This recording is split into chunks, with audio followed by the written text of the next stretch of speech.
Hai tên lính canh này từ xa đã nhìn thấy Tô Lăng đi tới, khi Tô Lăng đi đến gần cửa phủ đại soái, hai tên lính này liền hạ súng trường xuống, liếc nhìn Tô Lăng, một trong số đó quát hỏi, "Dừng lại, ngươi là ai?" Tô Lăng cũng không hoảng hốt, sở hữu tri thức súng ống cấp đại sư, hắn có thể nhận ra chốt an toàn trên súng của hai người này chưa được mở, hành động như vậy chẳng qua chỉ là hù dọa người mà thôi. Đại đa số người dân thường ở thế giới này chưa từng nhìn thấy súng, càng đừng nói đến việc hiểu rõ công năng của súng, tự nhiên sẽ bị hành động này của đối phương dọa sợ, nhưng Tô Lăng thì khác, trong khoảnh khắc đối phương chuẩn bị nổ súng, hắn liền có thể đưa ra dự đoán, từ đó ra tay trước khi đối phương nổ súng. Không hề sợ hãi, Tô Lăng chỉ cười nói, "Ta là Trần Hào, đến để gặp đại soái, mang đến cho lão nhân ra ngài một tin tốt." Trần Hào. Hai tên lính canh nghe thấy cái tên này, khẽ cau mày, không khỏi cảm thấy có chút quen thuộc, nhưng lại không nhớ ra đã nghe ở đâu.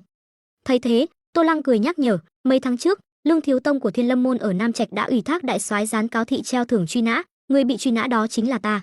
Nghe Tô Lăng nhắc nhở, hai tên lính lúc này mới bừng tỉnh đại ngộ. Hơn 4 tháng trước, bọn chúng từng rầm rộ đến các thành trấn ở Quan Nam để gián cáo thị truy nã treo thưởng, mỗi ngày đều nhìn thấy và nghe thấy cái tên Trần Hào này. Nhưng thoáng chốc đã 4 tháng, việc truy nã không có chút tin tức nào, điều này khiến bọn chúng quên mất cái tên này. Hiện tại, nghe đối phương tự giới thiệu, sau khi hai tên lính bừng tỉnh đại ngộ, trên mặt liền đồng loạt hiện lên vẻ tham lam. Đây chính là 1.000 đồng bạc treo thưởng trên trời a. Tuy nhiên, Tô Lăng đã sớm dự liệu được hai người này sẽ có suy nghĩ như vậy, thản nhiên nói, Lương Thiếu Tông đã bị ta giết, các ngươi muốn nhận tiền thưởng là không có hy vọng.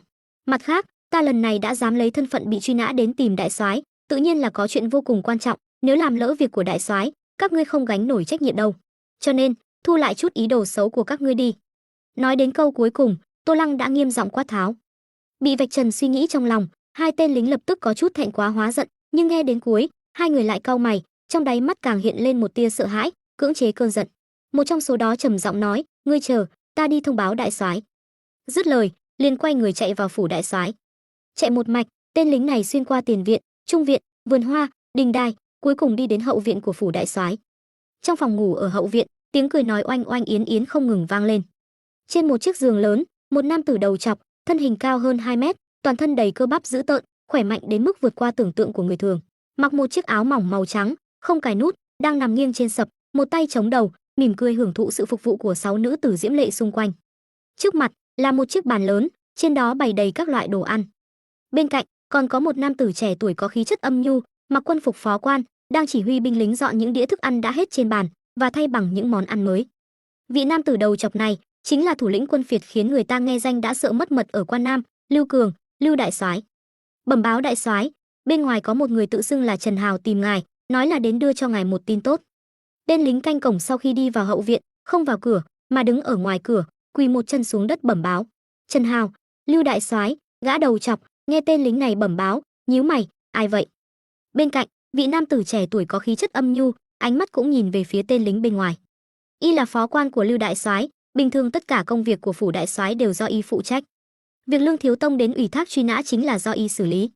Tuy nhiên, một ngày y xử lý quá nhiều việc, cái tên Trần Hào lại quá phổ thông, nếu không nói cụ thể sự việc, y cũng không nhớ ra là ai. Bẩm báo đại soái, chính là Trần Hào mà hơn 4 tháng trước, Lương Thiếu Tông, môn chủ Thiên Lâm môn ở Nam Trạch, đã nhờ chúng ta gián cáo thị truy nã. Nghe Lưu đại soái tra hỏi, tên lính vội vàng trả lời, toàn thân có vẻ hơi khẩn trương. Âm nhu nam tử trẻ tuổi bên cạnh nghe đến đó, rốt cuộc biết là ai. Thế là, y vội vàng nói rõ ngọn ngành sự việc cho Lưu đại soái. Lưu đại soái nghe xong, nhướng mày, cười nhạo nói, hả? Một tên nhãi nhép buôn thịt khô cũng dám đến tìm ta. Nói xong, hắn ăn một quả nho mà một nữ tử diễm lệ bên cạnh đưa tới, sau đó vừa nhai vừa nói thêm, đi bắt lại, sau đó báo tin cho Lương Thiếu Tông mang 10.000 đồng bạc đến chuộc người. Làm người phải giữ chữ tín, đã nhận lời ủy thác của Lương Thiếu Tông, đương nhiên phải có trách nhiệm đến cùng. Bẩm báo đại soái, tên Trần Hào đó nói, Lương Thiếu Tông đã bị hắn giết. Tên lính canh cổng sau khi nghe Lưu đại soái nói, cẩn thận từng ly từng tí trả lời. Hắn không dám giấu giếm, cho dù làm như vậy có thể bắt được kẻ vừa rồi dám quát tháo mình để tra tấn một trận, nhưng hắn không dám làm như thế.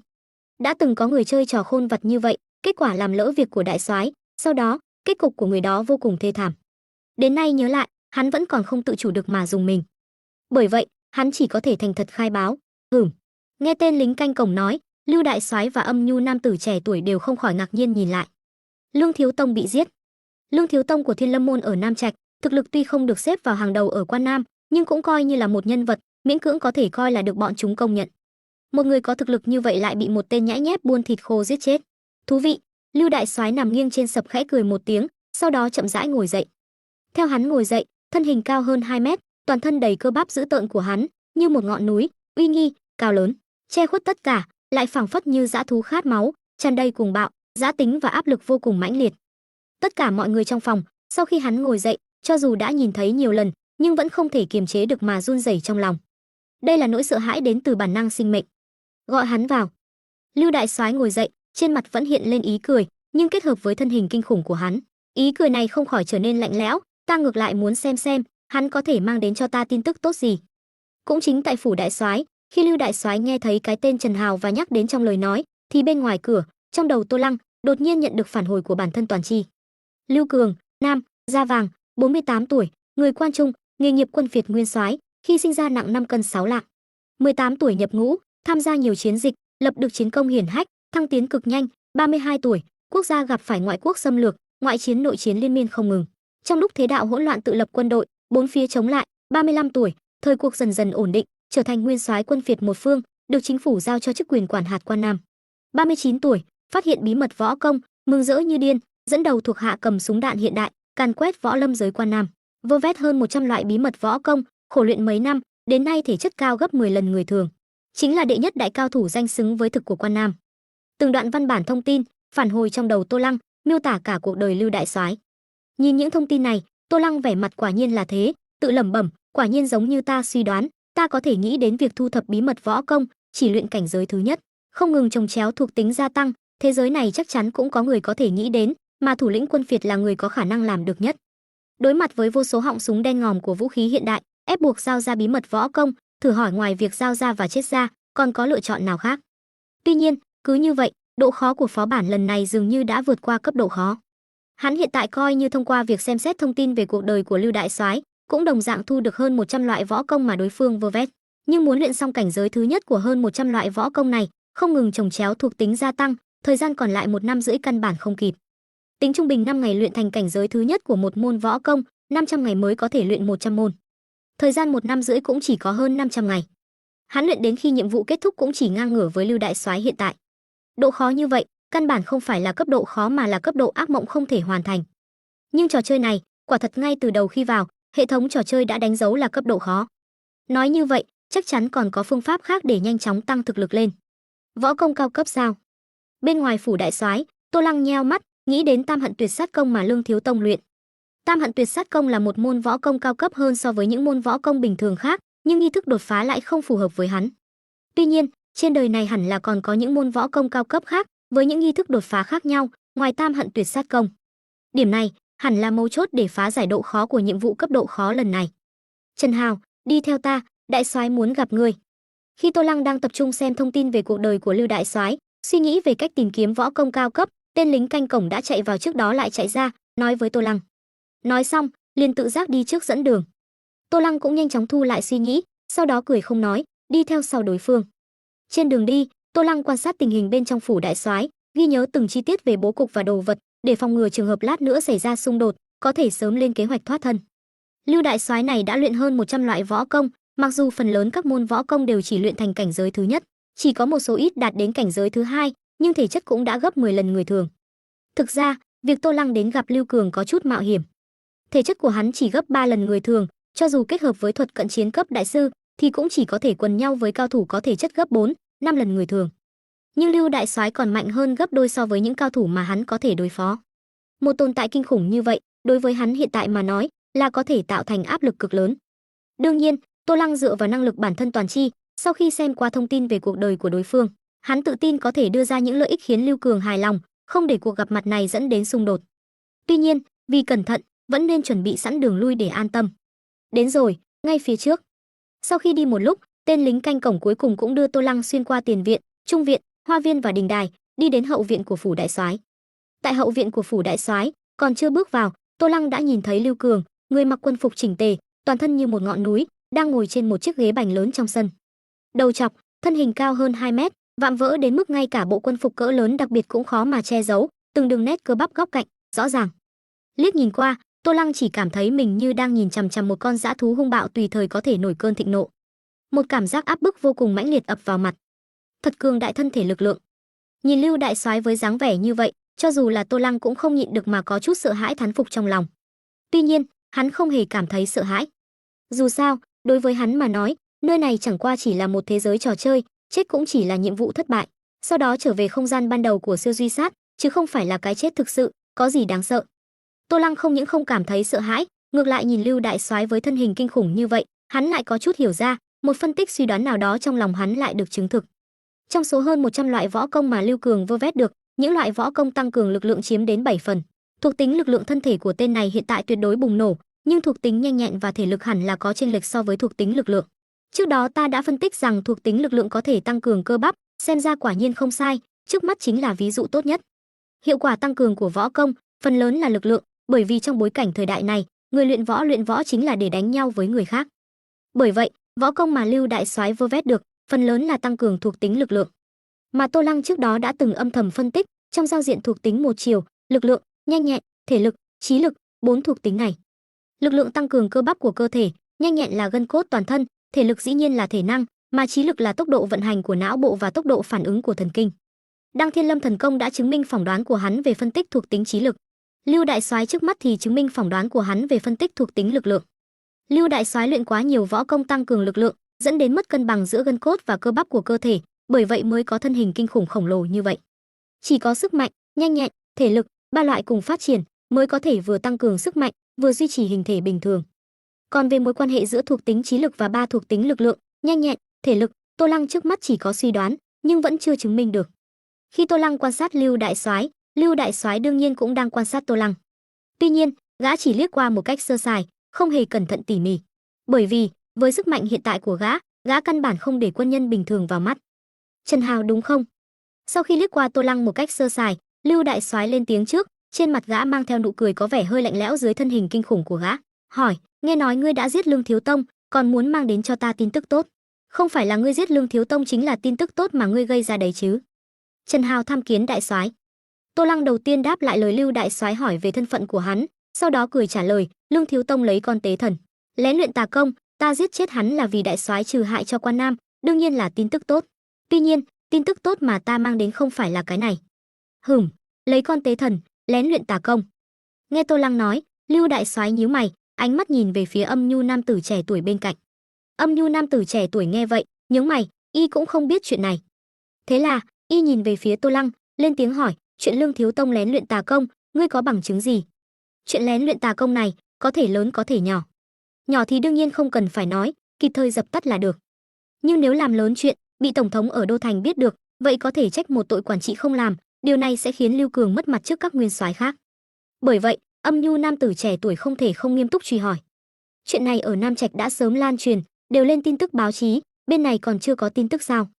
Tô Lăng không trả lời trực tiếp, mà hỏi ngược lại một câu.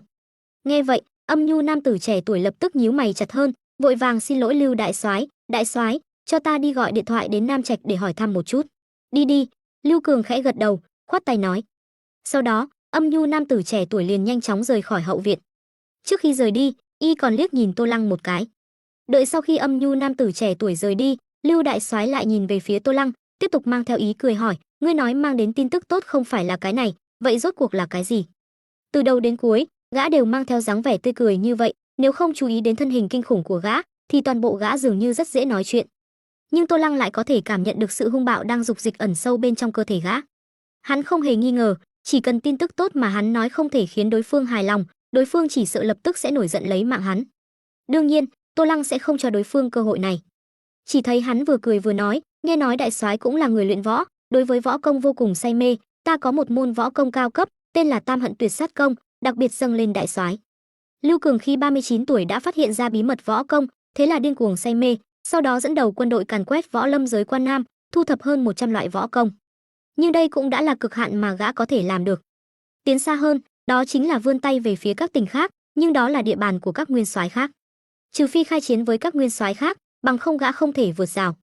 Mà hơn 100 loại võ công cảnh giới thứ nhất đã đẩy thể chất của gã lên cao, nhưng muốn tăng lên nữa thì không phải là chuyện có thể làm được trong thời gian ngắn.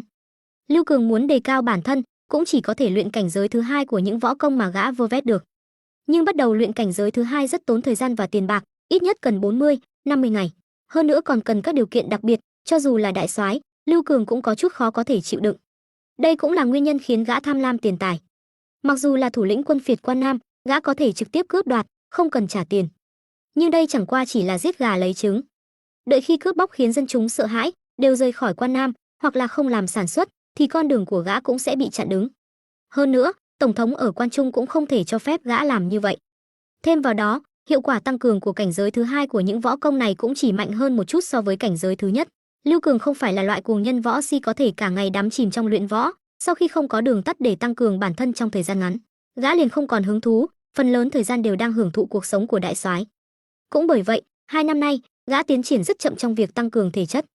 Tô Lăng chính là sau khi xem thông tin về cuộc đời của đối phương, lúc này mới nảy ra ý định dâng lên Tam Hận Tuyệt Sát Công, dù sao môn võ công cao cấp này đối với hắn cũng không có tác dụng gì. Hơn nữa, hắn còn có thể dùng môn võ công cao cấp này làm mồi nhử, để Lưu đại soái mắc câu với võ công cao cấp, lại có được động lực điên cuồng vơ vét võ công như trước đây. Đến lúc đó, hắn cũng có thể thu lợi từ đó, không chừng có thể thu được võ công cao cấp thích hợp cũng không biết chừng. Tam Hận Tuyệt Sát Công, quả nhiên, Lưu đại soái sau khi nghe Tô Lăng nói, lập tức hứng thú, môn võ công này ta ngược lại chưa từng nghe qua, mang lên xem thử. Gã càn quét võ lâm giới Quan Nam, mặc dù gần như khiến tất cả các võ quán, môn phái hiện có đều giao ra bí mật võ công. Nhưng những quân nhân đó giao ra võ công đều chỉ có một môn. Có những người thực sự chỉ có một môn, nhưng có những người lại không chỉ có một môn võ công. Giống như Tô Lăng dùng thư khiêu chiến và Nam Trạch, trừ Thiên Lâm môn ra, 17 nhà võ quán môn phái sư phụ thành lập liên minh, nhìn trộm bí mật võ công trong thông tin về cuộc đời của đối phương, liền thăm dò thu được hơn 20 loại võ công. Nguyên nhân trong đó chính là trong số 17 nhà võ quán, có một số sư phụ biết không chỉ một môn võ công. Giống như Lương Thiếu Tông, môn chủ Thiên Lâm môn, nắm giữ 3 môn võ công là Đăng Thiên Lâm Thần Công, Cuồng Huyết Quyền và Tam Hận Tuyệt Sát Công, trong đó Tam Hận Tuyệt Sát Công còn là võ công cao cấp. Mà lúc trước bị Lưu Cường ép buộc, Lương Thiếu Tông chỉ giao ra một môn võ công là Cuồng Huyết Quyền. Lưu Cường thực ra cũng biết có một số quân nhân sở hữu không chỉ một môn võ công, nhưng gã không có cách nào phân biệt ai có ai không. Trong tình huống đối phương đã giao ra một môn võ công, gã cũng không thể ép người quá đáng. Nếu không, các võ quán, môn phái khác thấy dù sao cũng là chết, càng không thể giao ra bí mật võ công, đồng thời còn rất có thể liều mạng với gã. Mặc dù có súng ống đạn dược, gã không e ngại những quân nhân này, nhưng nếu làm lớn chuyện, dẫn đến toàn bộ Quan Nam đại loạn, thì đó chính là cơ hội để các nguyên soái quân phiệt khác thừa cơ thôn tính tiêu diệt gã. Những năm này, gã cũng đã sai phó quan thu thập võ công mới, nhưng đều không có hiệu quả. Bởi vậy, khi Tô Lăng nói đến một môn võ công mà gã chưa từng nghe qua, hơn nữa còn là võ công cao cấp gì đó, gã không khỏi sinh ra hứng thú nồng hậu. Sau khi thấy Lưu đại soái tỏ ra hứng thú, Tô Lăng lập tức hướng ánh mắt về phía những người hầu xung quanh hậu viện. Lưu đại soái thấy thế, lập tức hiểu ý, phân phó những người xung quanh, các ngươi đều ra ngoài trước, cách hậu viện xa một chút. Với thực lực của gã, đương nhiên không lo lắng Tô Lăng sẽ ám sát. Sau khi Lưu đại soái đuổi hết người hầu trong hậu viện đi, Tô Lăng lúc này mới lên tiếng, đem 1-2 cảnh giới đầu của Tam Hận Tuyệt Sát Công, dùng phương thức khẩu thuật nói ra. Nghe xong lời Tô Lăng thuật, Lưu đại soái nhướng mày, nói, loại võ công cần thiên tai và địa hại làm điều kiện đặc biệt này, bản soái cũng là lần đầu tiên gặp. Hơn nữa hiệu quả tăng cường lại có thể khiến thể chất của người thường tăng gấp đôi, quả nhiên không hổ là võ công cao cấp. Dứt lời, gã nheo mắt nhìn Tô Lăng, nói, cảnh giới thứ 3 đâu? Võ công từ trước đến nay đều có 3 cảnh giới, ngươi chỉ nói 1-2 cảnh giới, không phải là muốn giấu giếm, tốt nắm thóp bản soái. Nói đến phần sau, trong đôi mắt nheo lại của gã lại nổi lên sự hung bạo dục dịch. Tô Lăng nghe xong, lại lắc đầu, nói, đại soái quá lo lắng, chỉ vì cảnh giới thứ 3 này có chút trái với luân thường đạo lý, ta mới không nói, nhưng đã đại soái muốn biết, vậy ta nói với đại soái là được. Sau khi gạt bỏ trách nhiệm, hắn mới lại dùng lời nói, đem cảnh giới thứ 3 của Tam Hận Tuyệt Sát Công nói ra. Nghe xong lời Tô Lăng thuật, Lưu đại soái trầm mặc. Một lúc lâu sau, gã mới hờ hững nói, đây chính là môn tà công mà Lương Thiếu Tông luyện. Tô Lăng không hề e dè trả lời, vâng. Lưu đại soái lại trầm mặc một lát, sau đó hỏi, ngươi làm thế nào để Lương Thiếu Tông nói cho ngươi môn võ công này? Cuối cùng cũng mắc câu. Tô Lăng chờ chính là giờ khắc này. Chỉ thấy hắn khẽ cười, nói, tại hạ có một phương pháp tra khảo, trước mắt không ai có thể chịu được. Lần này đến tìm đại soái, cũng là bởi vì tự tin vào phương pháp tra tấn này, muốn vì đại soái giải quyết nỗi lo. Hả? Nghe Tô Lăng nói, Lưu đại soái nhíu mày, hỏi, bản soái có nỗi lo gì cần ngươi giải quyết? Tô Lăng cười trả lời, tại hạ trước đây đã từng nghe nói, đại soái từng xuất đại quân quét ngang võ lâm giới Quan Nam, không ai dám không theo, thống nhất hơn phân nửa võ lâm giới Quan Nam chân tàng võ học, quả thực vô cùng tráng quan. Nhưng đáng tiếc, những võ nhân đó tầm mắt quá thấp, không có tầm nhìn, không biết kế hoạch lớn của đại soái, không ít kẻ giấu giếm, khiến đại soái đến nay khó mà thống nhất toàn bộ võ học của võ lâm giới Quan Nam, rất là đáng tiếc.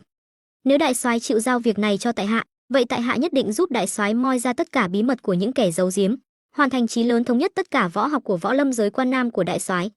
Hắn dùng một phen ngôn ngữ nghệ thuật, biến việc Lưu Cường xuất quân đội trắng trợn cướp đoạt bí mật võ công của tất cả các võ quán, môn phái trong võ lâm giới, thành việc Lưu Cường vì muốn thống nhất võ học của Quan Nam, là do những quân nhân giấu giếm kia không biết điều, cản trở. Sau đó, hắn bày tỏ ý định của mình, đơn giản mà nói chính là, ngươi ủy quyền cho ta, ta sẽ giúp ngươi vơ vét những võ công còn lại mà ngươi chưa vơ vét được. Hắn chuẩn bị mượn thế của Lưu đại soái để nhanh chóng hoàn thành tích lũy giai đoạn đầu. Mà phen ngôn ngữ nghệ thuật này, quả thật khiến Lưu đại soái vô cùng hưởng thụ.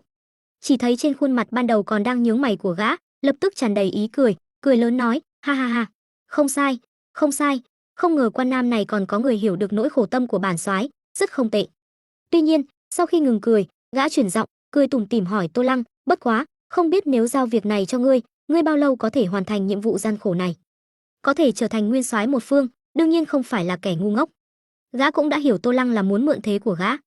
Mặc dù không biết đối phương muốn làm gì, nhưng nếu quả thực như đối phương nói, có thể đem những võ công mà quân nhân Quan Nam kia giấu giếm vơ vét ra, để gã tiến thêm một bước về thực lực, gã cũng không ngại cho đối phương mượn thế. Tuy nhiên, gã không ăn bánh vẽ, gã muốn Tô Lăng cho gã một thời hạn cụ thể. Cứ nửa tháng, tất có một môn võ công mới giao cho đại soái. Đối với việc Lưu đại soái yêu cầu hắn cho một thời hạn cụ thể, Tô Lăng không hề ngạc nhiên, đã tính trước cười trả lời. Bằng vào năng lực bản thân toàn chi, hắn chỉ cần gặp qua những quân nhân Quan Nam đó, hai bên thiết lập liên kết, là có thể nhìn trộm toàn bộ bí mật của đối phương, muốn thu được võ công mới đơn giản không thể dễ dàng hơn. Lưu đại soái vận dụng đại quân, tốn thời gian mấy năm mới vơ vét được hơn 100 loại bí mật võ công. Hắn chỉ cần đi gặp một lượt những quân nhân mà Lưu đại soái đã từng uy hiếp, liền có thể thu được toàn bộ thông tin võ công từ thông tin về cuộc đời của đối phương. Đến lúc đó, cứ cách một khoảng thời gian ném một bản cho Lưu đại soái là được. Đối phương sau khi nhận được, lại phải chuẩn bị điều kiện đặc biệt tương ứng, lại phải luyện, tốc độ tăng cường thực lực hoàn toàn nằm trong tầm kiểm soát của hắn. Mà hắn thì có thể dựa vào quân đội của Lưu đại soái, nhanh chóng tạo dựng danh tiếng, nhìn trộm thông tin về cuộc đời của tất cả quân nhân Quan Nam, từ đó tìm ra võ công cao cấp thích hợp cho bản thân. Trong nước đi này, nhìn như là hắn đang làm việc cho Lưu đại soái, nhưng thực tế người thu được lợi ích lớn nhất chính là hắn. Lương Thiếu Tông, một quân nhân không có thứ hạng ở Quan Nam, đều có võ công cao cấp như Tam Hận Tuyệt Sát Công. Tin rằng Quan Nam chắc chắn sẽ có những quân nhân khác có võ công cao cấp ẩn giấu tương tự. Nửa tháng à? Nghe Tô Lăng trả lời, Lưu đại soái khẽ cau mày, trầm ngâm một lát, gã nheo mắt lại, nói, 10 ngày. Cứ 10 ngày ta lại muốn có một môn võ công mới. Tô Lăng nghe vậy, nhướng mày. Nhưng kỳ thực, điều này cũng nằm trong dự liệu của hắn. Nói nửa tháng chẳng qua là lấy lùi làm tiến, để dễ bề mặc cả. Thực tế hắn vơ vét những võ công đó cũng cần thời gian dài như vậy, một ngày cơ bản có thể vơ vét hơn phân nửa, chớ nói chi là 10 ngày nửa tháng. Giống như bây giờ, trong số 18 nhà võ quán ở Nam Trạch, hắn đã nắm giữ 7, 8 môn võ công bị quân nhân Nam Trạch giấu giếm, không giao cho Lưu đại soái. Bất quá, người ta đều thích chiếm tiện nghi, nhất là khi mặc cả. Lưu đại soái mấy năm nay thực lực tăng lên vô cùng ít, đã lâu như vậy, lại không có uy hiếp bên ngoài nào, đối phương căn bản không gấp gáp như vậy. Mở miệng mặc cả chẳng qua là muốn ép Tô Lăng một đầu, không cho Tô Lăng nắm giữ thế chủ động trong đàm phán mà thôi. Chính là dự đoán được tâm lý này, Tô Lăng lúc này mới cố ý nói thời gian nửa tháng. Nhưng trên thực tế, đừng nói nửa tháng, cho dù là 10 ngày 8 ngày, thậm chí là 2-3 ngày hắn cũng có thể làm được. Đương nhiên, hắn chắc chắn sẽ không để lộ điều này. Chỉ thấy hắn nhíu chặt lông mày, diễn một hồi bị người ta làm rối loạn nhịp điệu khó chịu, do dự một lúc lâu, hắn mới nghiến răng nói, "Được, 10 ngày thì 10 ngày." Lưu đại soái thu hết những thay đổi trên nét mặt hắn vào mắt, trong lòng rất hài lòng gật đầu, "Tốt, từ hôm nay trở đi, ngươi chính là phó quan tạm thời dưới trướng bản soái, phụ trách giúp bản soái vơ vét tất cả võ học của võ lâm giới Quan Nam. Cứ 10 ngày giao một môn võ công mới cho bản soái. Chỉ cần có thể hoàn thành nhiệm vụ này đúng hạn, quân đội của bản soái ở Quan Nam mặc cho ngươi điều động." Đa tạ đại soái vun trồng. Tô Lăng nghe vậy, lập tức ôm quyền cảm ơn, cũng nói, nhận được sự ưu ái của đại soái, đã như vậy, Trần Hào cũng tuyệt không dám lười biếng. Xin đại soái hiện tại liền ban cho ta một đội quân, ta lập tức xuất phát, đi gặp gỡ các võ quán, môn phái ở Quan Nam, trong vòng 3 ngày, tất dâng lên một môn võ công mới cho đại soái. Hả? Nghe đến lời này Lưu đại soái lần nữa hứng thú, cười như không cười nhìn Tô Lăng nói, tốt, bản soái chờ ngươi trong vòng 3 ngày giao một môn võ công mới đến. Nói trước, nếu lần đầu tiên đã khiến bản soái thất vọng, vậy thì đừng trách bản soái không khách khí. Nói xong, gã lớn tiếng gọi những người hầu và binh lính đã rời khỏi hậu viện, người đâu? Lập tức tập hợp toàn bộ người của ban đội thứ 17, 19, 24. Theo gã lớn tiếng hô to. Giọng nói lập tức như chuông lớn, đinh tai nhức óc. Toàn bộ cây cỏ trong hậu viện đều hơi rung động. Thể chất mạnh hơn người thường gấp 10 lần, thật kinh khủng. Tô Lăng ở bên cạnh nhìn lại không khỏi sợ hãi thán phục trong lòng. Rất nhanh, liền có binh lính chạy nhanh vào hậu viện, sau đó nhận lệnh rời đi. Ước chừng 15 phút sau, bên ngoài phủ đại soái, ba ban đội, hơn 30 người, gần 40 người đã tập hợp xong. Tất cả mọi người đều mặc quân phục màu xanh lam, sau lưng đeo súng trường, đứng thành hàng ngay ngắn trước cửa phủ đại soái. Đồng thời, còn có một chiếc xe Jeep quân dụng màu xanh lá cây không mui cũng được lái đến. Sau khi đội ngũ này tập hợp xong, có người đi vào trong phủ đại soái báo tin. Sau đó, liền thấy Tô Lăng và Lưu đại soái, còn có Âm Nhu nam tử trẻ tuổi phó quan kia, cùng nhau từ trong phủ đại soái đi ra, đi đến trước đội ngũ này. Ngay sau đó, liền thấy Lưu đại soái, thân hình cao hơn 2 mét, giống như người khổng lồ, hai tay chắp sau lưng, lớn tiếng nói với đội ngũ đang tập hợp trước mặt, từ giờ trở đi, trong 3 ngày tới, các ngươi hoàn toàn nghe theo mệnh lệnh của người bên cạnh ta. Hắn tên là Trần Hào, nếu không có gì ngoài ý muốn, sau này một khoảng thời gian rất dài hắn đều chính là trưởng quan của các ngươi, để hắn dẫn dắt các ngươi hoàn thành một nhiệm vụ gian khổ. Nghe rõ chưa? Rõ ràng. Ba ban đội trước mặt đồng thanh hô to đáp.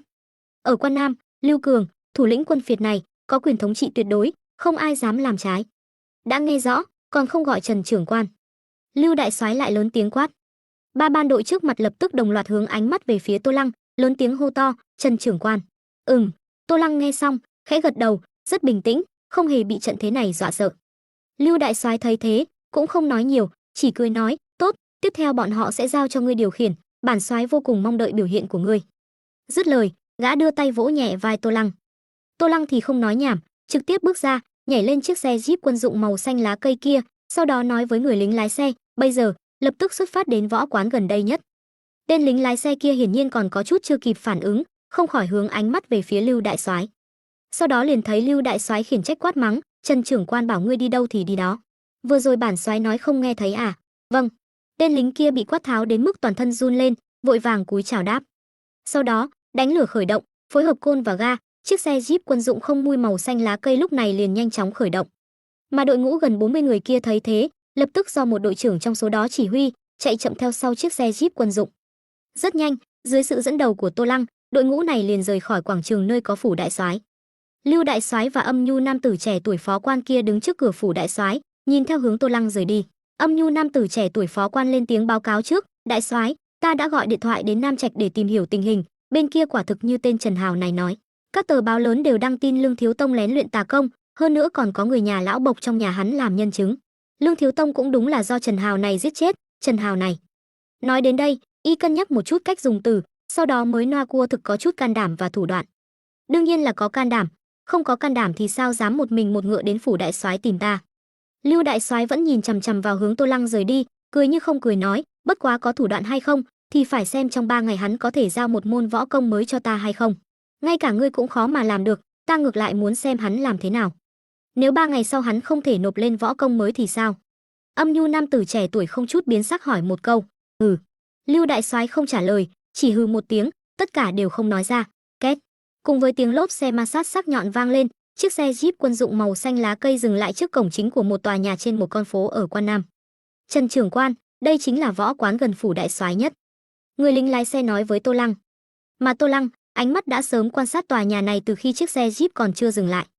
Chỉ thấy cửa lớn của tòa nhà này mở rộng, hai bên có 2 con sư tử đá, trên sàng ngang cửa là một tấm biển, viết 3 chữ mạ vàng, Cương Quyền Môn.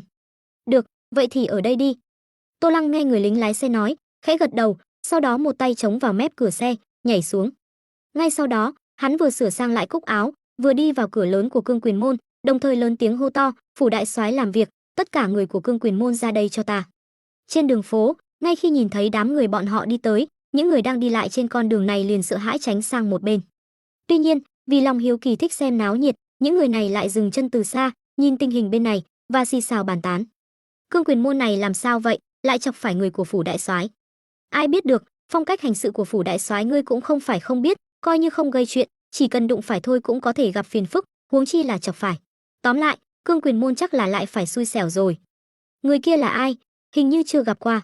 Không biết, nhưng nhìn hắn ra lệnh, đám lính của phủ đại soái kia lại đều nghe hắn, đoán chừng cũng là người trong phủ đại soái. Thế đạo này đến bao giờ mới kết thúc?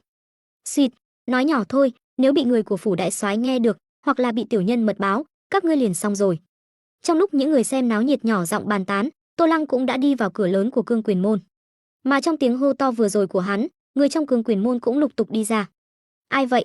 Hô to gọi nhỏ. Không biết đây là Cương Quyền Môn à? Đi tới những người của Cương Quyền Môn, hùng hổ. Nhìn thấy Tô Lăng mặc vest, đi giày da, đeo kính gọng vàng và mũ phớt màu đen, những người này liền muốn mở miệng quát tháo. Nhưng khi đám binh lính của phủ đại soái cũng theo sau đi tới, đứng sau lưng Tô Lăng, những người của Cương Quyền môn này lập tức thay đổi sắc mặt, tươi cười đón lấy, giọng điệu kính trọng hỏi, "Xin hỏi ngài là?" Tô Lăng không trả lời, ánh mắt nhìn về phía ba sĩ quan trong số những binh lính bên cạnh, rõ ràng là đội trưởng. Sau đó, một trong số họ bước ra, lạnh giọng giới thiệu, "Đây là Trần trưởng quan của chúng ta. Đại soái đích thân phong làm trưởng quan mới, các ngươi sau này thấy Trần trưởng quan của chúng ta thì tốt nhất hãy sáng mắt ra một chút, hiểu chưa?" Không sai, tiểu tử có tiền đồ. Thấy tên sĩ quan này hiểu chuyện như vậy, Tô Lăng hài lòng khẽ gật đầu. Những người của Cương Quyền môn, sau khi nghe người đội trưởng này nói, đều biến sắc, nhất là mấy môn nhân ban đầu còn hùng hổ, từng người mặt không còn chút máu. Lúc này, nghe thấy động tĩnh bên ngoài, Nhâm Nham, môn chủ của Cương Quyền môn, cũng dẫn theo một đám đệ tử đi ra. Sau khi nhìn thấy đám binh lính của phủ đại soái bên ngoài, hắn cũng biến sắc, sau đó nghe đám đệ tử xung quanh kể lại thân phận của Tô Lăng, hắn liền từ trong đám người đi ra, đi đến trước mặt Tô Lăng, ôm quyền cười bồi nói, "Không biết Trần trưởng quan quang lâm Hàn Xá, không có từ xa tiếp đón, xin hãy tha lỗi. Đến, mời vào trong, A Tùng, đi lấy túi trà mà ta chân tàng ra, chiêu đãi Trần trưởng quan thật tốt." Lời cuối cùng, hắn là nói với một tên đệ tử trong số các môn nhân. Cái gọi là đưa tay không đánh người mặt tươi cười. Hắn cũng không hỏi có chuyện gì, chuẩn bị trước tiên chiêu đãi ăn ngon uống sướng, dùng cái này để bỏ qua sự vô lễ của đám đệ tử vừa rồi. Đồng thời, cũng hy vọng có thể khiến Tô Lăng ăn của người ta thì miệng mềm, sau đó bất kể là chuyện gì cũng không đến mức quá đáng. Nhưng Tô Lăng căn bản không hề dao động trước thái độ của Nhâm Nham, bình thản nói, "Không cần, công việc bận rộn, không có thời gian rảnh. Nhâm sư phụ, ta không lòng vòng với ông nữa, lần này ta đến là phụng mệnh đại soái, thu hồi võ học mà Cương Quyền môn các ông đã từng giấu giếm. Đại soái có chí lớn, muốn thống nhất tất cả võ học của võ lâm giới Quan Nam, cường binh cường chủng, để cho người tài Quan Nam chúng ta có võ công mà luyện, không còn yếu đuối. Nếu biết điều thì đừng để ta phải nhiều lời, tự giác giao ra võ công đã giấu đi." Dứt lời, hắn khoanh tay trước ngực, ánh mắt lạnh lẽo nhìn Nhâm Nham. Nhâm Nham, môn chủ Cương Quyền môn, sau khi nghe Tô Lăng nói, đầu tiên là sững sờ, sau đó trên mặt hiện lên một chút mất tự nhiên, rồi dần dần biến thành vẻ mặt tức giận, lớn tiếng nói, "Võ công cương quyền của Cương Quyền môn ta đã giao nộp từ khi đại soái càn quét toàn bộ võ lâm Quan Nam, căn bản không hề giấu giếm. Ai nói với ngươi Cương Quyền môn ta giấu giếm? Chuyện này ông không cần quan tâm, ông chỉ cần nói có giao hay không." Tô Lăng thản nhiên nói, "Căn bản không có chuyện đó, ta lấy đâu ra võ công mà giao cho?" Nhâm Nham tức giận nói. Tô Lăng thấy thế, cười lạnh một tiếng, liếc mắt ra hiệu cho tên sĩ quan hiểu chuyện bên cạnh. Tên sĩ quan kia lập tức hiểu ý, lớn tiếng ra lệnh cho gần 40 tên lính phía sau, "Tất cả, chuẩn bị." Theo mệnh lệnh vừa dứt, gần 40 tên lính đồng loạt tháo súng trường đeo sau lưng xuống, sau đó nhắm vào đám đệ tử Cương Quyền môn, chuẩn bị sẵn sàng khai hỏa. Đám đệ tử Cương Quyền môn thấy vậy, lập tức bá một tiếng, vô thức lùi lại, đồng thời sắc mặt tái nhợt.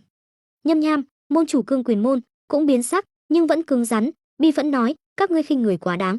Ta đã nói rồi, không có chính là không có gan thì nổ súng bắn chết ta đi." Toàn bộ võ lâm giới Quan Nam, sau khi bị Lưu đại soái càn quét, đã bí mật tổ chức một cuộc họp, thống nhất cách ứng phó nếu sau này võ lâm giới Quan Nam lại gặp phải tình huống tương tự. Đó chính là tuyệt đối không nhả ra. Võ công chính là sinh mệnh của quân nhân, bị Lưu đại soái trắng trợn cướp đoạt đã là vô cùng nhục nhã, huống chi giờ đây thực lực của Lưu đại soái đã kinh khủng như vậy, nếu để hắn ta tăng thêm thực lực thì đó đơn giản là tai họa cho toàn bộ Quan Nam. Và lại, không có quân nhân nào muốn bí mật võ công của mình bị người khác biết. Cho nên, võ lâm giới Quan Nam đã thống nhất quyết sách cho tình huống này, đó là thà chết chứ không chịu khuất phục. Nếu thực sự có quân nhân không may chết vì chuyện này, những quân nhân khác sẽ giúp đỡ nuôi dưỡng con cái, vợ cả của người đó, miễn trừ nỗi lo về sau. Đồng thời, bọn họ cũng đang bí mật chuẩn bị những phương án khác. Cũng bởi quyết sách bí mật này mà những năm gần đây, mặc dù gã nương nương giọng điệu ẻo là phó quan bên cạnh Lưu đại soái đã dùng trăm phương ngàn kế để moi ra võ công ẩn giấu của bọn họ, nhưng đều không thành công. Không ngờ, phía phủ đại soái vẫn chưa từ bỏ ý định, lại đổi một người khác đến làm chuyện này. Nhâm Nham đương nhiên cũng sẽ không khuất phục. Cùng lắm thì chết. Là võ giả, thứ khác có thể không có, nhưng cốt khí là nhất định phải có. Thà làm ngọc vỡ, còn hơn làm ngói lành. Đây là lý tưởng mà đa số võ giả luôn theo đuổi. Thấy sư phụ mình hiên ngang lẫm liệt như vậy, đám đệ tử ban đầu còn vô thức lùi lại khi bị họng súng chĩa vào, cũng từng người nhiệt huyết dâng trào, nhao nhao đứng lên. "Sư phụ, ta đi cùng người, ta cùng Cương Quyền môn sống chết có nhau. Còn có ta, còn có ta, còn có ta. Đến đi, có giỏi thì bắn chết hết chúng ta đi." Từng đệ tử Cương Quyền môn đứng ra, đi đến bên cạnh Nhâm Nham, muốn cùng Cương Quyền môn sống chết có nhau. Đương nhiên, cũng có những người không đứng ra. Các sĩ quan của đám lính kia thấy cảnh này, nhất thời nhìn nhau, có chút không biết làm sao, ánh mắt đều hướng về phía Tô Lăng. Kỳ thực bọn họ trước đó cũng đã từng đi theo Lý phó quan, người có khí chất âm nhu, làm những việc tương tự, nhưng cuối cùng cũng dẫn đến tình huống như hiện tại. Mà Lý phó quan, vì cân nhắc đến ảnh hưởng, cuối cùng đã không ra lệnh nổ súng, mà lựa chọn rút lui.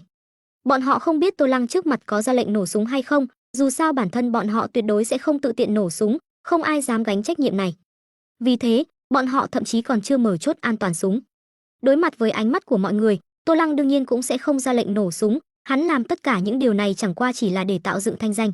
Môn chủ Cương Quyền môn có giấu giếm võ công hay không, hắn đã biết rõ ngay khi thiết lập liên kết với đối phương. Hiện tại làm tất cả đều chỉ là vì nhiệm vụ chính tuyến. Muốn đánh khắp thiên hạ không địch thủ đương nhiên phải có chiến tích, mà quân nhân Quan Nam chính là công cụ để hắn tích lũy chiến tích. Tình thế phát triển đến bước này, cũng coi như đạt được mục đích của hắn.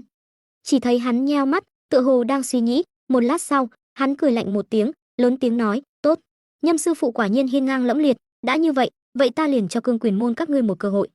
Dứt lời, hắn giơ tay lên, bắt đầu cởi từng cúc áo vest, vừa cởi vừa lạnh lùng nói, "Chỉ cần Nhâm sư phụ ngươi có thể đánh thắng ta, vậy ta lập tức thu quân rời đi.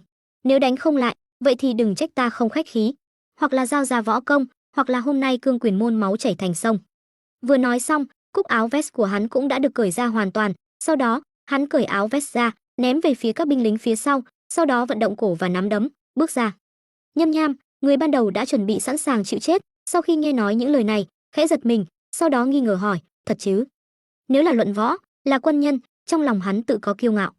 Người trước mặt tuy là sĩ quan của phủ đại soái, nắm giữ quyền thế, nhưng nhìn không quá 20 mấy tuổi, nếu là luận võ, hắn tự tin tuyệt đối sẽ không thua. Huống hồ, coi như thua, hắn cũng có thể không giao võ công, cùng lắm thì lại khiến đối phương nổ súng. Vừa nghĩ đến đây, Nhâm Nham lập tức dao động. Đương nhiên là thật. Tô Lăng khinh miệt cười nói, đem nhân vật phản diện áp bá diễn đến mức nhuần nhuyễn. Tốt. Sau khi nhận được sự đảm bảo của đối phương, Nhâm Nham cuối cùng cũng nhận lời thách đấu, thủ thế quyền pháp. Còn Tô Lăng vẫn đứng yên, không hề thủ thế, chỉ đưa tay ra khiêu khích, ngoắc ngón tay về phía đối phương. Bị khiêu khích như vậy, Nhâm Nham lập tức nổi giận, thấy đối phương không có chút tư thế phòng thủ nào, toàn thân sơ hở, hắn không do dự nữa, chân đột ngột đạp mạnh xuống đất, di chuyển nhanh chóng, thân hình lao thẳng về phía đối phương, đồng thời một quyền xúc thế, nhắm thẳng vào mặt đối phương. Bốp, một tiếng vang trầm đột nhiên vang lên. Tuy nhiên, Nhâm Nham và đám đệ tử Cương Quyền môn, cùng với các binh lính của phủ đại soái bên cạnh, đều ngây ngẩn cả người. Chỉ thấy nắm đấm xúc thế của Nhâm Nham bị một bàn tay chặn đứng, mà chủ nhân của bàn tay này chính là Tô Lăng, người vẫn đứng yên, không hề thủ thế. Đối mặt với cú đấm toàn lực này của Nhâm Nham, hắn cứ như vậy đứng tại chỗ, đưa tay ra, mở lòng bàn tay, vững vàng chặn lại. Sau đó, Tô Lăng phát ra một tiếng cười nhạo, võ công của Cương Quyền môn chỉ có chút uy lực này thôi sao? Ngay khi thiết lập liên kết với đối phương, Tô Lăng đã biết đối phương luyện võ công nào, thể chất đạt đến trình độ nào nhờ hiệu quả tăng cường của võ công, từ thông tin về cuộc đời của đối phương. Nhâm Nham, môn chủ Cương Quyền môn trước mặt, chỉ luyện 2 môn võ công quyền pháp, hơn nữa đều chưa luyện đến cảnh giới thứ 3. Trong số các thuộc tính của cơ thể, lực lượng mạnh nhất nhờ hiệu quả tăng cường của võ công cũng chỉ mới đạt đến hơn 2 chấm. Lực lượng thuộc tính 3.81 của Tô Lăng gần gấp đôi đối phương. Trận luận võ này, ngay từ đầu đã có kết quả. Sau khi cười nhạo, bàn tay đang chặn nắm đấm của đối phương của Tô Lăng đột nhiên nắm chặt, tóm lấy nắm đấm của đối phương. Rắc, một tiếng xương vỡ vụn vang lên. Nhâm Nham đau đớn kêu lên một tiếng. Tuy nhiên, đây mới chỉ là bắt đầu. Chỉ thấy Tô Lăng sau khi tóm lấy nắm đấm của đối phương, tay đột ngột kéo mạnh về phía sau. Nhâm Nham lập tức cảm thấy một lực mạnh truyền đến từ tay, bị kéo đến mức không nhịn được mà nghiêng người về phía trước. Mà lúc này, Tô Lăng liền buông tay đang nắm lấy nắm đấm của đối phương ra, vút một tiếng, 5 ngón tay mở ra, bàn tay nhanh chóng đánh vào mặt đối phương, đồng thời 5 ngón tay lại nắm chặt, bịt kín mặt đối phương. Ngay sau đó, đột ngột ấn xuống. Một trận trời đất quay cuồng. Toàn thân Nhâm Nham do lực nghiêng về phía trước và lực ấn xuống của bàn tay to lớn đang bịt mặt của Tô Lăng, đột ngột ngửa ra sau, ngã xuống đất, tứ chi chổng lên trời, bịch một tiếng. Tất cả những điều này gần như xảy ra trong nháy mắt. Mà trong toàn bộ quá trình, Tô Lăng từ đầu đến cuối đều chỉ dùng tay phải. Ngươi thua rồi. Tô Lăng duy trì tư thế bước tới, tay phải ấn vào mặt Nhâm Nham, đè chặt đối phương xuống đất, không thể động đậy, cười nói. Mà Nhâm Nham, người bị đè mặt, ép chặt xuống đất không thể động đậy, chỉ có thể trừng mắt nhìn, miệng không ngừng phát ra tiếng ú ớ. Hoàn toàn tĩnh lặng. Đám đệ tử Cương Quyền môn vốn cho rằng sẽ là cục diện nghiêng hẳn về phía mình, hoặc là chiếm ưu thế áp đảo. Dù gì cũng sẽ là một trận chiến kịch liệt, lại bị một chiêu chế địch bất ngờ này làm cho choáng váng. Nhìn sư phụ mình bị đối phương dùng một tay đè mặt xuống đất, dãy dụa thế nào cũng không thể đứng dậy. Bọn chúng chấn kinh, chấn động, kinh hãi, 3 tầng cảm xúc liên tục dâng lên, thật lâu không thể nói nên lời. Đừng nói là bọn chúng, ngay cả đám binh lính của phủ đại soái phía sau Tô Lăng cũng kinh ngạc, hoàn toàn không ngờ Tô Lăng lại có thực lực mạnh mẽ như vậy. Trong lúc nhất thời, bất kể là phía Cương Quyền môn hay là phía phủ đại soái, đều quên mất tình huống trước mắt. Vẫn là tiếng ú ớ của Nhâm Nham, môn chủ Cương Quyền môn, kéo mọi người trở về thực tại. Sư phụ, sư phụ. Đám đệ tử Cương Quyền môn hoàn hồn, vội vàng tiến lên giúp đỡ. Nhưng sau khi nhìn thấy, người đội trưởng phía sau Tô Lăng cũng rất có nhãn lực, lập tức rút khẩu súng ngắn đeo bên hông ra, bắn một phát chỉ thiên. Đoàng, một tiếng súng vang lên, gã hét lớn, ta xem ai dám lên trước. Mà tiếng súng này, quả nhiên đã khiến đám đệ tử Cương Quyền môn kia kinh hãi. Đồng thời, đám binh lính của phủ đại soái phía sau cũng như vừa tỉnh mộng, đối mặt với cục diện căng thẳng này, bọn họ cũng không do dự nữa, liên tiếp những tiếng rắc vang lên, chốt an toàn súng trường lần lượt được mở. Lần này, phía Cương Quyền môn không dám hành động thiếu suy nghĩ nữa. Trước đó là đối phương khinh người quá đáng, bọn họ chiếm lý, cho nên có thể lẽ thẳng khí hùng. Nhưng bây giờ, rõ ràng đã nói là luận võ, kết quả sư phụ bọn họ bị người ta một chiêu chế địch, đè xuống đất ma sát, bọn họ lại có chút không chịu thua, muốn tiến lên vây công, lấy đông hiếp yếu, cái này không chiếm lý lẽ. Mà không chiếm lý lẽ thì chột dạ, tự nhiên cũng không có khí thế hiên ngang lẫm liệt, sẵn sàng chịu chết. Tô Lăng thu hết những điều này vào mắt, không khỏi lại cảm thấy người đội trưởng phía sau rất có tiền đồ, vốn chỉ liếc qua thông tin về cuộc đời của người này, bây giờ hắn cố ý nhìn lại một lần nữa. Thích Gia Sinh, nam, 35 tuổi, người da vàng, nghề nghiệp. Trong lòng ghi nhớ đối phương, bên ngoài, Tô Lăng cũng đồng thời có động tác. Chỉ thấy hắn trượt tay đang bịt mặt Nhâm Nham xuống, đổi thành bóp cổ. Sau đó, hắn cứ như vậy mạnh mẽ bóp cổ Nhâm Nham, nhấc bổng đối phương lên khỏi mặt đất, đi vào bên trong Cương Quyền môn. Đồng thời, hắn nói với Thích đội trưởng, coi chừng bọn họ, ta cùng Nhâm sư phụ hữu hảo thương lượng một chút chuyện giao ra võ công. Thích đội trưởng vội vàng đáp lời nhận lệnh. Lúc này, gã đối với Tô Lăng, vị trưởng quan mới này, đã không còn dám có bất kỳ sự coi thường nào. Không chỉ là gã, đám binh lính của phủ đại soái phía sau cũng vậy. Ban đầu bọn họ chỉ là e ngại Lưu đại soái, lúc này mới nghe theo mệnh lệnh của Tô Lăng, ngoài miệng tuy không nói gì, nhưng trong lòng khó tránh khỏi có chút coi thường Tô Lăng. Nhưng bây giờ, sau khi chứng kiến thực lực của Tô Lăng, bọn họ không dám có bất kỳ sự coi thường nào nữa. Trước họng súng đen ngòm, lại không còn khí thế nhiệt huyết dâng trào như trước, thêm vào đó sư phụ nhà mình đã bị người ta đánh bại chỉ bằng một chiêu. Đám đệ tử Cương Quyền môn giờ đây trở nên vô cùng thành thật, trơ mắt nhìn Tô Lăng mang theo Nhâm Nham đi vào hậu viện. Ước chừng 15 phút sau, Tô Lăng đi ra, sau đó vẻ mặt hài lòng nói với Thích đội trưởng, "Tốt, chúng ta đi thôi, đến nhà tiếp theo." Thấy hắn có vẻ mặt như vậy, mọi người ở đây đều sững sờ. Chẳng lẽ thành công rồi? Thế nhưng, mới có bao lâu thời gian, lại không hề nghe thấy bất kỳ tiếng kêu thảm thiết nào, đã tra hỏi ra rồi sao? Phía phủ đại soái đều vô cùng kinh ngạc, mà phía Cương Quyền môn thì mặt mày đầy vẻ kinh ngạc. Đối phương đã lấy được võ công từ sư phụ. Sao có thể? Thế nhưng, đối phương đã huy động một đội quân lớn như vậy. Nếu không thuận lợi, sao có thể dễ dàng thu quân rời đi như vậy? Trong lúc nhất thời, đám đệ tử Cương Quyền môn đối với sư phụ mình dâng lên nghi ngờ. Rất nhanh, đoàn người Tô Lăng liền thu quân rời khỏi Cương Quyền môn. Sau khi bọn họ rời đi, đám đệ tử Cương Quyền môn thoát khỏi họng súng, lập tức chạy vào hậu viện.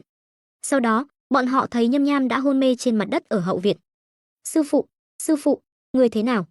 Một đám đệ tử vội vàng chạy tới xem xét tình hình của Nhâm Nham, lay Nhâm Nham tỉnh lại, hỏi thăm chuyện gì đã xảy ra sau khi hai người đi vào. Tuy nhiên, Nhâm Nham lại có vẻ mặt mờ mịt, trả lời, không có chuyện gì xảy ra cả, sau khi đi vào hắn liền bóp ngất ta, bọn họ đi rồi sao? Đối với những lời này của hắn, đám đệ tử Cương Quyền môn xung quanh đều trầm mặc. Biểu hiện của Tô Lăng đã khiến trong lòng bọn họ dâng lên nghi ngờ. Trong tâm trạng nghi ngờ, những lời này của Nhâm Nham có vẻ quá giả tạo. Không có chuyện gì xảy ra, đối phương sẽ dễ dàng rời đi như vậy sao? Đối phương chẳng lẽ lại rảnh rỗi đến mức đến đây chỉ để đánh với ngươi một trận, đè ngươi xuống đất ma sát? Trong lúc nhất thời, sự nghi ngờ trong lòng đám đệ tử Cương Quyền môn không những không được giải tỏa, mà ngược lại càng tăng thêm. Bọn họ đã nghi ngờ, có phải sư phụ mình vì giữ thể diện, lúc này mới nói dối trước mặt bọn họ, trên thực tế đã khuất phục, giao võ công cho đối phương. Tuy nhiên, bọn họ không nói ra sự nghi ngờ này, sau khi nghe Nhâm Nham hỏi, có đệ tử trả lời, "Vâng, sư phụ, người của phủ đại soái đã đi rồi." Đối phương cứ như vậy mà đi. Nhâm Nham vẻ mặt kinh ngạc, kỳ quái. Thấy hắn có vẻ mặt như vậy, đám đệ tử xung quanh lại trầm mặc, trong lòng nhao nhao dâng lên một ý nghĩ. Ngươi còn giả vờ. Gió mạnh gào thét, chiếc xe Jeep quân dụng màu xanh lá cây chạy trên đường phố Quan Nam, người đi đường ven đường đều tránh xa, e sợ không kịp. Tô Lăng ngồi ở vị trí cạnh ghế lái, mặc lại áo vest, đeo lại cặp kính gọng vàng, nghe tiếng gió rít bên tai do xe Jeep chạy mang lại, vẻ mặt nhàn nhã. Giờ phút này, bọn họ đang đi đến võ quán, môn phái tiếp theo. Phía Cương Quyền môn, quả thực giống như Nhâm Nham đã nói, sau khi đi vào, hắn liền ra tay, bóp ngất Nhâm Nham. Sau đó, hắn ngồi yên trong đó 15 phút, rồi đi ra. Phương pháp tra khảo mà hắn nói với Lưu đại soái chẳng qua chỉ là ngụy trang, hắn căn bản không biết bất kỳ phương pháp tra khảo nào, cũng không cần. Nhưng hắn không thể không hỏi han gì, đã lấy ra võ công giao cho Lưu đại soái. Mặc dù những binh lính kia hiện tại nghe theo lời hắn, nhưng đồng thời cũng là con mắt mà Lưu đại soái bố trí bên cạnh hắn, chắc chắn sẽ báo cáo tất cả những gì hắn làm cho Lưu đại soái. Bởi vậy, hắn nhất định phải làm ra vẻ một chút. Tuy nhiên, lần làm ra vẻ này của hắn, tin rằng vị môn chủ Cương Quyền môn kia có nhảy xuống biển cũng rửa không sạch. Nhưng điều đó thì liên quan gì đến hắn? Về sau, Tô Lăng lại làm theo cách cũ, càn quét một võ quán, môn phái ở Quan Nam, lại hoàn thành một đơn công trạng, lúc này mới kết thúc hành động ngày hôm nay. 2 ngày sau, vẫn như cũ. Sau đó, trong thời hạn 3 ngày mà hắn đã hứa với Lưu đại soái, Tô Lăng tổng cộng đã càn quét 8 nhà võ quán ở Quan Nam. Khi Tô Lăng giao 2 môn võ công mới cho Lưu đại soái vào ngày thứ 3, bất kể là Lưu đại soái hay là âm nhu nam tử trẻ tuổi phó quan kia, đều không khỏi ngạc nhiên. Nhưng đồng thời, tiếng xấu của Tô Lăng cũng trong 3 ngày qua lan truyền khắp Quan Nam. Tuy nhiên, đây mới chỉ là bắt đầu. Về sau, Tô Lăng chính thức trở thành một sĩ quan phụ tá dưới trướng Lưu đại soái, toàn quyền phụ trách vơ vét tất cả những võ học mà quân nhân ở võ lâm giới Quan Nam ẩn giấu, chưa nộp lên. Hắn bắt đầu càn quét từ hơn 30 võ quán, môn phái ở Quan Nam, sau đó lại lấy Quan Nam làm trung tâm, tỏa ra các thành phố khác. Mỗi một nhà, hắn đều khiến quán chủ hoặc môn chủ của đối phương không thể không giao đấu với hắn một trận, sau đó lấy thể chất trực tiếp áp chế đối phương. Nếu gặp phải loại cao thủ có thể chất không thể áp chế được, hắn lại lấy thuật cận chiến cấp đại sư chiến thắng đối phương trên phương diện kỹ xảo, giành lấy thắng lợi. Trong thời gian này, hắn cũng gặp phải một số cao thủ mà bất kể là thể chất hay kỹ xảo chiến đấu cộng lại, đều không kém gì hắn, thậm chí còn mạnh hơn hắn. Đối với loại cao thủ này, sau khi phát hiện không thể chiến thắng đối phương, hắn liền kịp thời thu tay, lấy các loại lý do thoái lui, tránh bị thua. Hành động như vậy, đương nhiên sẽ chọc giận người khác, nhưng lúc này, đội binh lính của phủ đại soái mà hắn dẫn đầu liền giương súng trường lên, hạ nhiệt độ một cách vật lý, khiến đối phương không thể không bình tĩnh lại.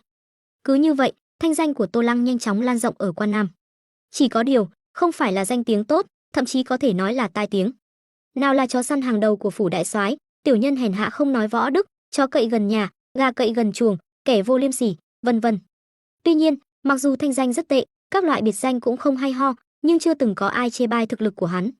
Theo từng trận chiến tích thực tế của Tô Lăng, đồng thời mỗi lần đều có không ít người vây xem, trong lòng quân nhân võ lâm giới Quan Nam, thực lực của Tô Lăng đã được thừa nhận. Thậm chí, bí mật trong dân gian, còn có một thiếu niên vừa hay chứng kiến cảnh hắn ngồi xe jeep càn quét các võ quán, môn phái, vô cùng ngưỡng mộ hắn, muốn lập chí trở thành người như hắn. Nói đơn giản, chính là hắn cũng có một nhóm người ủng hộ, người hâm mộ trong dân gian. Ngoài ra, thu hoạch lớn nhất của Tô Lăng chính là hắn cuối cùng cũng đã gặp được võ công cao cấp khác, ngoài Tam Hận Tuyệt Sát Công. Đồng thời, còn là một môn võ công cao cấp vô cùng thích hợp với hắn. Ban đêm, Quan Nam, một quán trà không đáng chú ý. Cứ cách mười mấy phút, lại có một bóng người, hoặc đi bộ, hoặc đi xe kéo, hoặc ngồi xe hơi đến đây, sau đó sau khi quan sát xung quanh không có người, liền đẩy cửa đi vào quán trà. Tầng 1 của quán trà trống rỗng, không có một ai, thậm chí đèn cũng tắt, chỉ có ánh đèn vàng lờ mờ từ tầng 2 hắt xuống, mang đến cho tầng 1 một chút ánh sáng. Mỗi người đi vào cũng không dừng lại ở tầng 1, mà trực tiếp đi lên tầng 2. Mà theo số người đến càng ngày càng nhiều, số người ở tầng 2 cũng nhanh chóng từ 1, 2 người, càng tụ càng đông, biến thành 7, 8 người, 10 người. Cuối cùng, khi tầng 2 của quán trà tụ tập đủ 18 người, thì hoàn toàn không có ai đến nữa. Sau đó, một cuộc họp bí mật được tiến hành ở đây. Tốt, người đã đến đủ, những người khác hoặc là cách nơi này quá xa, hoặc là có việc không thể phân thân, bất quá cũng không phải là chuyện lớn, chúng ta những người này là đủ rồi. Lần này gọi mọi người đến là bởi vì gần đây 2 tháng nay, phía phủ đại soái càng ngày càng quá đáng, nhất là tên chó săn Trần Hào. Lúc đầu Quan Nam đã khổ sở vì Lưu Cường từ lâu, bây giờ lại thêm tên chó săn Trần Hào này, đối với quân nhân Quan Nam chúng ta đủ loại ức hiếp. Lần này gọi mọi người đến chính là để giải quyết triệt để tên chó săn Trần Hào này. Tốt, tốt, ta ủng hộ, ta cũng đã nhịn tên chó cậy gần nhà, gà cậy gần chuồng này lâu lắm rồi. Ta cũng vậy, ta cũng vậy. Tên chó này hung ác không nói, còn giỏi giờ âm mưu quỷ kế, hại Cương Quyền môn ta lòng người tan rã, giết tên Trần Hào chó kia, ta là người đầu tiên góp tiền.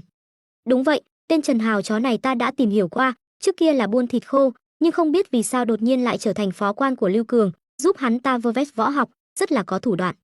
Không chỉ như vậy, ta còn tra được, trước đây hắn căn bản không có thực lực mạnh như vậy, bị Lương Thiếu Tông của Thiên Lâm môn ở Nam Trạch hố một vố, đột nhiên phát tích, có được thực lực như bây giờ, phản sát Lương Thiếu Tông không nói, còn trở thành phó quan của Lưu Cường, đoán chừng là trong lúc này đã gặp được kỳ ngộ, thu được võ công cao cấp và đã luyện thành. Đáng giận, loại cẩu tặc như vậy lại có thể được võ công cao cấp lọt mắt xanh, quả thực là phí của trời. Được rồi, mọi người có oán khí ta đều biết, ta đối với tên Trần Hào chó kia cũng có oán khí. Bất quá, lần này gọi mọi người đến, không phải là để mọi người phát tiết cảm xúc, mà là hy vọng mọi người có thể đóng góp ý kiến, xem làm thế nào mới có thể giải quyết tên Trần Hào chó kia. Ám sát, đề nghị này có thể cân nhắc, bất quá tay súng giỏi khó tìm, nếu không thể một phát giải quyết Trần Hào chó kia, với thực lực của hắn, lập tức có thể tiến hành né tránh phản kích, khiến tay súng bắn tỉa không thể ngắm chuẩn, không cẩn thận bị hắn bắt sống, ép hỏi ra điều gì, rất có thể còn liên lụy đến chúng ta. Cho nên, chỉ có thể coi là phương án dự phòng. Phục kích ngoài thành, hắn không phải thường xuyên phải đi các thành phố khác càn quét võ quán, môn phái sao, chúng ta phục kích trên đường hắn đi. Hắn đi đều là mang theo quân đội của phủ đại soái đi, có súng bên người, chúng ta đi phục kích bọn họ. Trương sư phụ nói chuyện trước vẫn là suy nghĩ kỹ càng một chút rồi hãy mở miệng. Vậy không bằng, hạ độc thì sao? Trần Hào này vô cùng cẩn thận, bình thường căn bản không giao du với ai, mặc dù trên danh nghĩa là phó quan của phủ đại soái, nhưng lại không sống trong phủ đại soái, mà là có nơi ở khác, trong nhà cũng không thuê người hầu phục vụ, mỗi lần càn quét xong võ quán trở về, đóng cửa lại cũng không biết đang làm gì, hạ độc sợ là rất khó thực hiện. Vậy phải làm sao bây giờ? Con chó này thật là khó đối phó. Ai nói không phải? Có thể tìm cao thủ ngụy trang thành sư phụ của một võ quán bình thường, hắn không phải mỗi lần đều thích tự cho là đúng ép người khác giao đấu với hắn sao? Tìm cao thủ ngụy trang thành sư phụ võ quán, trong quá trình tỉ thí thuận thế đánh chết hắn thì thế nào? Hình như cũng không được, tên Trần Hào này tuy hèn hạ vô sỉ, nhưng không thể không nói, quả thực có chút thực lực. Ở đây các vị đều đã từng giao đấu với hắn, hẳn là biết thực lực của hắn như thế nào, toàn bộ Quan Nam có thể hoàn toàn thắng hắn, đếm trên đầu ngón tay cũng không quá được. Hơn nữa những người này đều đã rất có danh tiếng, hắn chắc chắn đã sớm tìm hiểu rõ ràng, quen biết, trừ phi là cao thủ từ các tỉnh khác.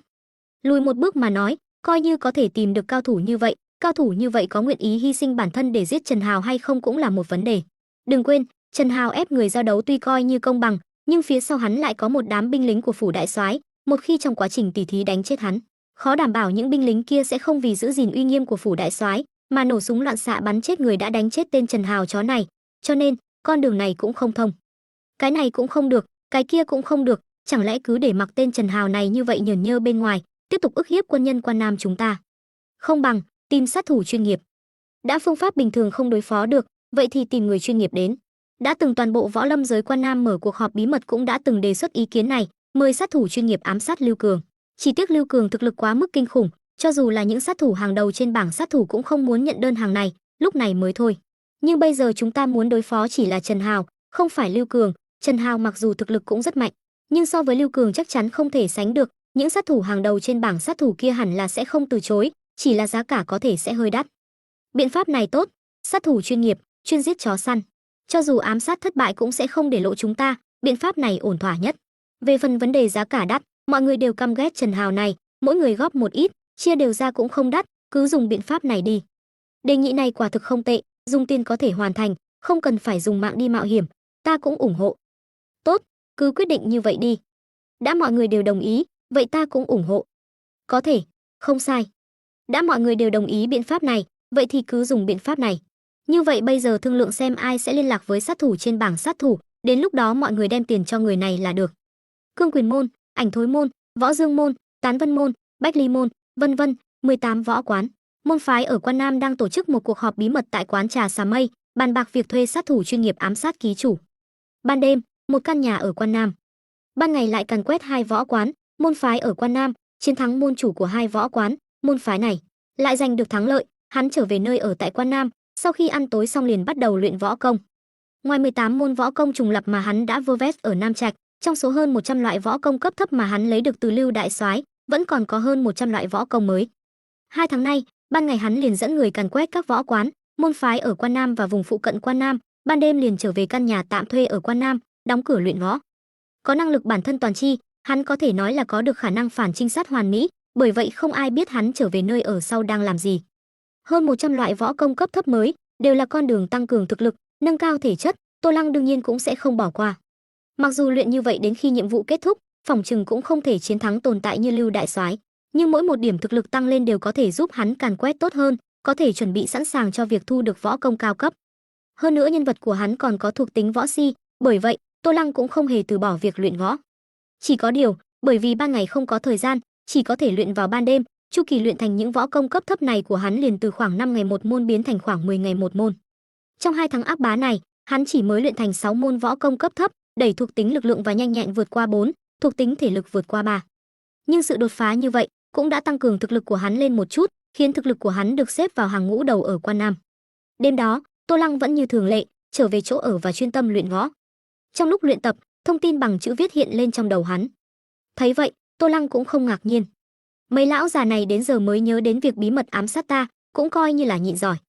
Tô Lăng lắc đầu cười, không hề để ý. Hiện tại, mấy lão già kia mới chỉ bàn bạc, hắn dẫn người đến cũng không có bằng chứng, nhân vật mà hắn đóng vai trong trò chơi này không có thân phận tôn quý như ván trước, vẫn cần phải có bằng chứng.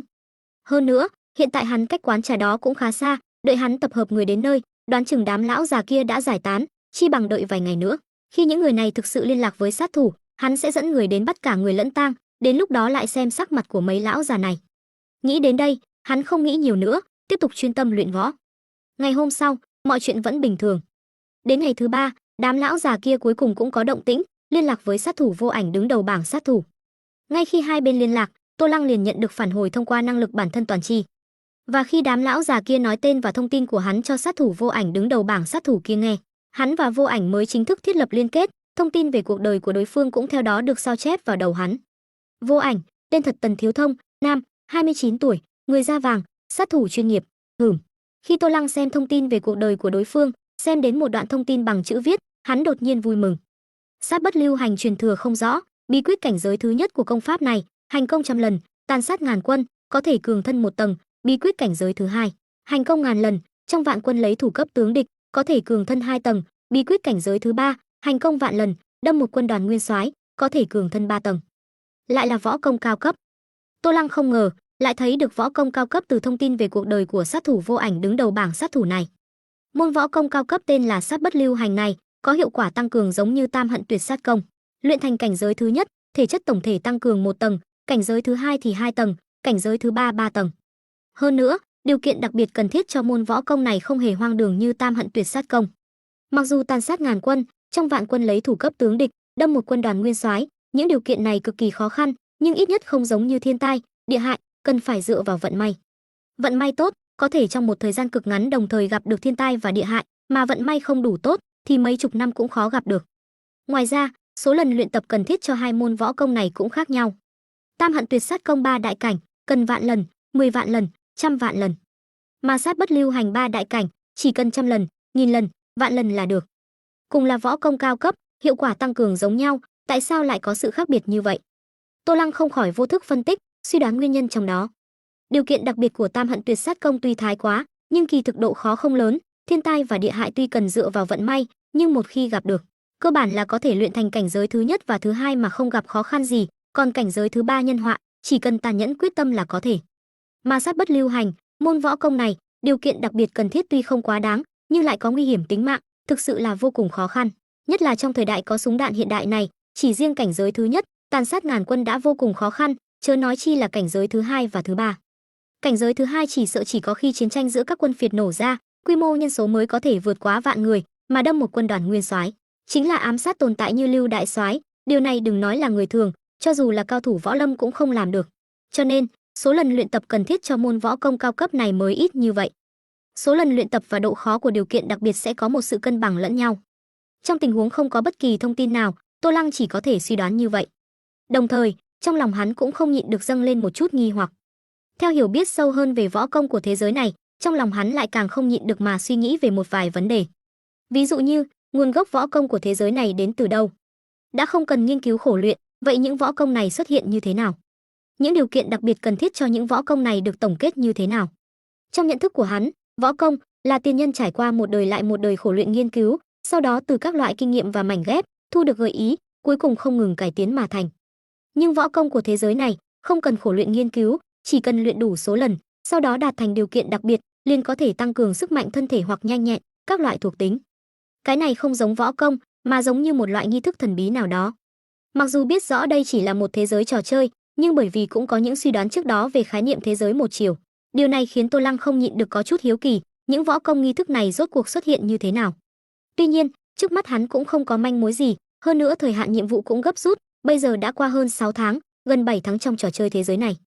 Thời gian còn lại 1 năm 5 tháng, hắn trước tiên cần phải đảm bảo có thể hoàn thành nhiệm vụ, sau đó lại tìm cơ hội thăm dò những vấn đề này, thỏa mãn sự hiếu kỳ của bản thân. Vừa nghĩ đến đây, Tô Lăng không nghĩ sâu nữa, suy nghĩ lại trở về hiện tại. Trước giải quyết đám lão già kia, đám quân nhân Quan Nam kia đã dám tìm sát thủ đến ám sát hắn đương nhiên cũng sẽ không nhân từ nương tay, vừa hay dùng đám người này thử xem thực lực của Lưu Cường đã đạt đến trình độ nào. Thu được sát bất lưu hành, môn võ công cao cấp này, hắn đương nhiên liền nảy sinh một chút ý nghĩ. Quan Nam, phủ đại soái, hậu viện.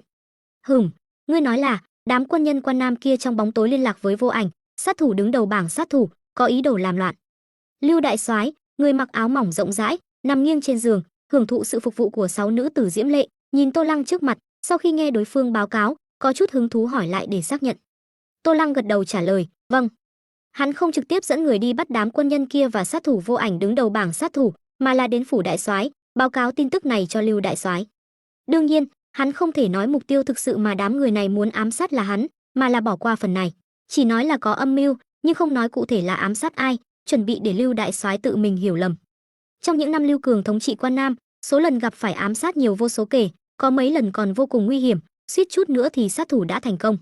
Ngay từ đầu trong phủ đại soái cũng không lỏng lẻo như bây giờ, mà là 5 bước một vọng gác, 10 bước một đội, chính là để phòng bị ám sát. Cho đến năm Lưu Cường 39 tuổi, phát hiện ra bí mật võ công, bắt đầu càn quét võ lâm giới Quan Nam, sau đó luyện thành kỳ công cái thế, tăng cường thể chất lên gấp 10 mấy lần người thường, lúc này mới rút bỏ lực lượng phòng ngự kín không kẽ hở của phủ đại soái. Mà sau đó, những sát thủ đến ám sát Lưu Cường, toàn bộ đều không sống sót rời khỏi phủ đại soái. Mấy năm gần đây, càng không còn sát thủ nào dám đến ám sát Lưu Cường, điều này khiến Lưu Cường nhẹ nhõm, nhưng lại cảm thấy có chút nhàm chán. Nhất là 2 tháng gần đây, Tô Lăng cứ 10 ngày lại giao nộp một môn võ công mới, khiến gã lại có được 6, 7 môn võ công mới và đã luyện thành 3 môn trong số đó, trong lòng không khỏi có chút ngứa ngáy. Bởi vậy, khi nghe nói đám quân nhân Quan Nam kia liên lạc với sát thủ Vô Ảnh đứng đầu bảng sát thủ muốn làm loạn, gã không khỏi hứng thú. Tuy nhiên, vì cẩn thận, gã vẫn hỏi Tô Lăng một vài vấn đề. Ngươi làm sao biết đám quân nhân kia liên kết với sát thủ mưu đồ làm loạn? Lưu đại soái hỏi Tô Lăng. Trong đám quân nhân kia có người đã bị ta mua chuộc. Tô Lăng trả lời. Hắn đương nhiên không thể để lộ bí mật bản thân toàn chi. Hả? Đám xương cứng kia lại có người bị mua chuộc? Lưu đại soái hơi có chút kinh ngạc. Bên cạnh, Lý Phó Quan, âm nhu nam tử trẻ tuổi kia, cũng mặt mày đầy vẻ kinh ngạc, đây là việc y vẫn muốn làm mà không thể làm được, thế là y vội vàng hỏi, là ai? Nhâm Nham, môn chủ Cương Quyền môn. Tô Lăng mặt không đổi sắc, tùy tiện chọn một người để gánh tội. Dù sao đối phương có phủ nhận cũng vô dụng, nếu không căn bản không giải thích được hắn làm sao biết được chuyện bí mật. Người của thế giới này cũng giống như người của thế giới trước, có tư duy lồng giam. Hoặc là nói, người của mỗi thế giới đều có tư duy lồng giam cố định, không thể tưởng tượng ra được sự vật ngoài tư duy lồng giam. Mà năng lực bản thân toàn chi đối với người của thế giới này mà nói, chính là sự vật ngoài tư duy lồng giam. Nhâm Nham, Lưu đại soái lắc đầu, chưa từng nghe qua. Gã không có ấn tượng sâu sắc với môn chủ của một võ quán nhỏ không có thực lực gì. Nhưng Lý Phó Quan bên cạnh lại biết. Thì ra là hắn. Chỉ thấy Lý Phó Quan cau mày, trong lòng thầm nghĩ, ta sớm đã cảm thấy hắn không có cốt khí như vẻ bề ngoài, quả nhiên là thế. Sớm biết trước đây ta đã ra tay mạnh hơn. Nghĩ đến đây, y lại có chút tiếc nuối. Lần này lại là Trần Hào được lợi. Sau đó, Lưu đại soái lại hỏi thêm mấy vấn đề, Tô Lăng cũng nhất nhất trả lời không chút sơ hở. Sau khi nhận được câu trả lời thỏa đáng, Lưu đại soái chậm rãi ngồi dậy, sau đó đứng lên khỏi giường. Lập tức, những người xung quanh đều cảm thấy như có một bóng đen bao trùm tầm mắt của mình. Được, đã như vậy, vậy ta liền đích thân đi một chuyến, vừa hay cũng đã lâu không vận động. Lưu đại soái, trên khuôn mặt tràn đầy vẻ dữ tợn, nở một nụ cười hung tợn, nói: Quan Nam, trong một quán trà náo nhiệt, người đến người đi, một gian phòng trang nhã ở tầng 2. Môn chủ của 5 võ quán, môn phái ở Quan Nam đang tụ tập ở đây. Một trong số đó chính là Nhâm Nham, môn chủ Cương Quyền môn. Mà ngoài 5 vị môn chủ võ quán, môn phái này, ở đây còn có một người khác. Người này là một thanh niên nam tử có tướng mạo và chiều cao vô cùng bình thường, chính là sát thủ thần bí Vô Ảnh đứng đầu bảng sát thủ hiện nay. Tương truyền, tỷ lệ thành công ám sát của Vô Ảnh là 100%. Đối phương ngoài việc không nhận nhiệm vụ ám sát 4 đại nguyên soái và tổng thống, thì cơ bản đều nhận các nhiệm vụ khác. Hơn nữa, chỉ cần là nhiệm vụ mà đối phương nhận thì nhất định có thể hoàn thành. Phía võ quán Quan Nam sau khi liên lạc được với đối phương, Vô Ảnh đã hẹn gặp ở đây để giao tiền đặt cọc. Còn về thông tin chi tiết như thân phận, tư liệu của mục tiêu ám sát đã được nói rõ từ khi 5 vị môn chủ võ quán truyền tin tức ra ngoài thông qua chợ đen ở Quan Nam. Cũng chính bởi vì mục tiêu ám sát là Trần Hào, chó săn bên cạnh Lưu đại soái, mà sát thủ thần bí Vô Ảnh đứng đầu bảng sát thủ này mới chủ động tìm đến bọn họ. Đối phương dường như rất hứng thú với việc ám sát vị sĩ quan ác bá mới nổi này. Tuy nhiên, 5 vị môn chủ, bao gồm cả Nhâm Nham, chưa từng gặp qua Vô Ảnh, nhìn thanh niên nam tử trẻ tuổi, tướng mạo bình thường trước mặt, rõ ràng có chút không tin tưởng. Dù sao lần này bọn họ đã bỏ ra một cái giá rất lớn, mặc dù là do gần như tất cả các võ quán, môn phái ở Quan Nam chia sẻ, nhưng gánh nặng đến mỗi môn phái vẫn là một khoản tiền lớn khiến người ta đau lòng. Mà bây giờ muốn giao tiền đặt cọc, tuy chỉ có 1/10 tổng giá trị, 9 phần còn lại sẽ trả sau khi ám sát thành công, nhưng cũng là một số lượng lớn không nhỏ. Bởi vậy, một vị môn chủ trong đó có vẻ như khen ngợi, nhưng kỳ thực là thăm dò, nói: "Không ngờ sát thủ thần bí Vô Ảnh đứng đầu bảng sát thủ hiện nay lại trẻ tuổi như vậy, quả nhiên là sóng sau xô sóng trước. Bất quá, không biết Vô Ảnh đại nhân có thể thể hiện chút tài năng cho chúng ta mở mang tầm mắt không? Không phải chúng ta không tin, chỉ là chúng ta muốn mở mang kiến thức mà thôi, xin tuyệt đối đừng hiểu lầm." Thanh niên đối diện nghe vậy, dường như đã sớm đoán trước, cười nói: "Không sao, bị hiểu lầm ta đã quen rồi. Đã các vị có nhã hứng như vậy, vậy thì..." Nói đến đây, hắn ta đứng dậy, chuẩn bị thể hiện tài năng. Tuy nhiên, đúng lúc này, két, tiếng phanh xe gấp đột ngột vang lên từ bên ngoài quán trà. Sau một khắc, một trận hỗn loạn từ tầng 1 của quán trà truyền đến. Chết tiệt, không xong rồi, người của phủ đại soái đến. Trời ạ, ta thấy được cái gì? Lưu đại soái đích thân dẫn đội đến đây, chạy mau. Theo sự hỗn loạn, đám người náo nhiệt ban đầu trong quán trà lần lượt bắt đầu bỏ chạy tán loạn. Bắt giữ kẻ đã hét lên rằng đại soái đích thân dẫn đội đến, hắn đang báo tin cho tội phạm truy nã ẩn náu trong quán trà này. Ngoài ra, tất cả mọi người tản ra, bao vây toàn bộ quán trà. Nghe ta ra lệnh, ta bảo các ngươi nổ súng thì nổ súng. Từng tiếng hét ra lệnh vang lên, từng trận tiếng bước chân gấp rút từ bên ngoài quán trà truyền đến. Những bách tính Quan Nam ban đầu còn muốn tỏ ra bình tĩnh, bị trận thế này dọa sợ triệt để, cũng không dám giả vờ mạnh mẽ nữa, trực tiếp đứng dậy, hoảng hốt bỏ chạy. Gần như trong chớp mắt, toàn bộ tầng 1 của quán trà, người đi nhà trống. Cùng lúc đó, khách trong các phòng trang nhã ở tầng 2 và tầng 3 cũng vội vàng rời khỏi phòng, bước nhanh xuống lầu, sợ đi chậm sẽ không thể đi được nữa. Trong phòng trang nhã ở lầu 2, Vô Ảnh, Tần Thiếu Thông, người ban đầu đã đứng dậy, chuẩn bị thể hiện tài năng, sau khi nghe thấy động tĩnh bên ngoài, sắc mặt đột nhiên thay đổi, ánh mắt hung hăng nhìn về phía 5 vị môn chủ ở đây, ác thanh nói: "Các ngươi dám bán đứng ta?" 5 vị môn chủ kia lúc này đã mặt không còn chút máu. Động tĩnh bên ngoài lớn như vậy, bọn họ cũng đồng dạng nghe thấy. Thế nhưng, bọn họ căn bản không hề bán đứng. Thậm chí, bọn họ còn có chút nghi ngờ là Vô Ảnh trước mặt đã bán đứng bọn họ. Lúc này, Nhâm Nham, môn chủ Cương Quyền môn, nhảy dựng lên, lớn tiếng phản bác: "Sao có thể? Nơi này rõ ràng là do ngươi chọn, hơn nữa nửa canh giờ trước ngươi mới phái người đến thông báo cho chúng ta đến đây, gấp gáp như vậy chúng ta làm sao có thể kịp mật báo? Ngược lại là ngươi có phải là Vô Ảnh thật hay không còn chưa chắc, bây giờ lại còn cắn ngược lại chúng ta." Nói đến câu cuối cùng, đã mặt mày đầy vẻ giận dữ. Tần Thiếu Thông thấy tên này lẽ thẳng khí hùng như vậy, lập tức trầm mặc. Ngược lại không phải ngầm thừa nhận, mà là lười phản bác. Lần này lại là Lưu đại soái đích thân dẫn đội, hắn ta hiện tại phải tranh thủ thời gian rời khỏi nơi này mới được. Nếu là những người khác dẫn đội, hắn ta căn bản sẽ không hoảng loạn như bây giờ, bởi vì trên đời này ngoài 4 đại nguyên soái ra, hắn ta căn bản không để những người khác vào mắt. Chỉ cần có người hoặc vật che chắn, cho dù bị quân đội bao vây, hắn ta cũng có cách toàn thân trở ra, đây cũng là lý do tại sao hắn ta lại chọn địa điểm ở nơi náo nhiệt như vậy. Thế nhưng, hết lần này đến lần khác lại là kết quả mà hắn ta không muốn đối mặt nhất. Nhưng không muốn đối mặt cũng phải đối mặt. Chỉ thấy hắn ta đẩy cửa sổ phòng trang nhã ra, chuẩn bị nhảy ra ngoài. Tuy nhiên, ngay khi hắn ta vừa đẩy cửa sổ ra, đội 7 nổ súng bắn vào cửa sổ đó. Một tiếng thét ra lệnh vang lên. Một giây sau, tiếng súng nổ lớn. Đoàng, đoàng, đoàng, đoàng. Liên tiếp những tiếng súng vang lên không ngừng. Cửa sổ vừa mở ra trong nháy mắt bị bắn nát thành cái sàng. Mà Tần Thiếu Thông và Nhâm Nham cùng 5 vị môn chủ khác trong phòng trang nhã, ngay khi tiếng súng vang lên, liền nhanh chóng nằm xuống, bò đến góc phòng, tránh né đạn từ bên ngoài bắn vào. Nhiều năm trước, khi Lưu đại soái càn quét toàn bộ võ lâm giới Quan Nam, không phải tất cả quân nhân đều lựa chọn khuất phục. Chỉ là, những quân nhân không lựa chọn khuất phục đó, toàn bộ đều bị súng bắn thành cái sàng, bị xóa tên khỏi Quan Nam. Bởi vậy, quân nhân võ lâm giới Quan Nam hiểu rõ uy lực của súng hơn ai hết. Đại soái, bọn họ ở trong căn phòng đó. Bên ngoài quán trà, trên đường phố, một số lượng lớn xe jeep quân dụng đã neo đậu. Hàng trăm binh lính của phủ đại soái, mặc quân phục màu xanh lam, giơ súng bao vây quán trà.